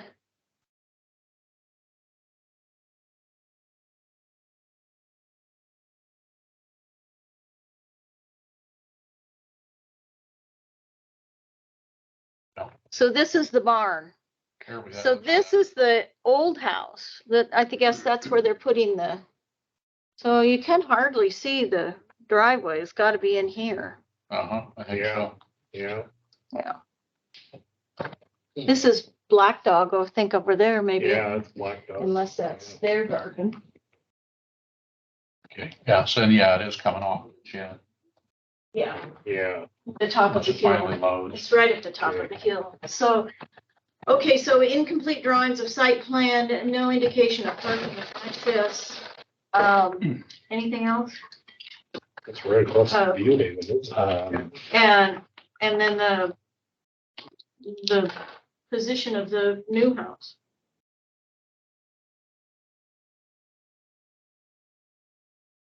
Okay. Anything else? No. You guys wouldn't be able to do anything more with that just because of the land use piece of it. I mean, not land, all those septic laterals they were showing on there. You don't know what, I mean, the house could be getting built right on top of that. You know, site's very constrained Yeah. by their own. Well, Okay. I'm sorry for them that this is gonna delay them, Yeah, even though okay. that it's Timberland. I would think they didn't they must not have done the site plan for them because they usually, their house stuff is all Yeah, it's been around generally for a good, while. you know, with Mhm. all the electrical and stuff. I mean, you have a good relationship with them and their reputation. Guy's So, gonna need to know where to drop it off the trailer. yeah, yeah, exactly. And it's tight. Okay, so, we're finished with that? Mhm. All right, so I will write this up. Is that all of them? We get all five? That's Yep. it. Yep, and, Brian, if it's okay with you, since Charles is not here, I'll write this up and send it to you for approval and then we'll send it on. Okay. Okay. All right, do we have any, agenda items, that are not necessarily the basic ones? Good meeting. Yeah. Yeah. Very. Well, I It's really nice suggest to that, be together. that next meeting, we take a look at that list, because it's a pretty long list. The work list, The work plan, Yeah, and prioritize things and also good. put them on a timeline that we can coordinate with yeah, PCD. and So maybe, that syncs. we don't have a whiteboard anymore, but, maybe I'll bring, some paper and, Yeah. we don't need the maps for anything till next week, next time, do we? I don't think so. It's always kind of nice when I used to be able to It'd put be them nice up. to have a full slate of members if we're gonna go into subcommittees to deal with some of this. Yeah, so, Yeah. yeah, well, I really appreciate you and Yeah, well, it's How many members are not here. Two. Well, current members, Birdie and Charles. Charles, okay. but there's a space, but There's then a space. but then there's an extra. It does show full on the There's- website. Yeah. There's 7, yeah, it's been showing full for Okay, 2 The years. other one. There's 7, hasn't. I guess we need to send a recommendation to council, right? yes. Yes. Yeah, Well, that's why I kind of wanted to get that in. um,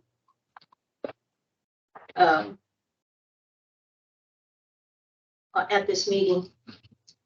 So hopefully, when they meet, will have council will have the application. We'll be on track of doing it properly. Mhm. So, anyway, great meeting. Thank you, Can we Ben, for adjourn? that self-introduction. Yeah, thanks, Nick. yeah, that was off the cuff. Well, we all know you, but okay, so pro can we stop forma, recording? we like to ask Are everybody. we all done now? Oh, yeah. Yeah. You know, that's a great idea. Meeting is adjourned at 5:18. 18. I saw 5:18, yep. Okay. Done. Good.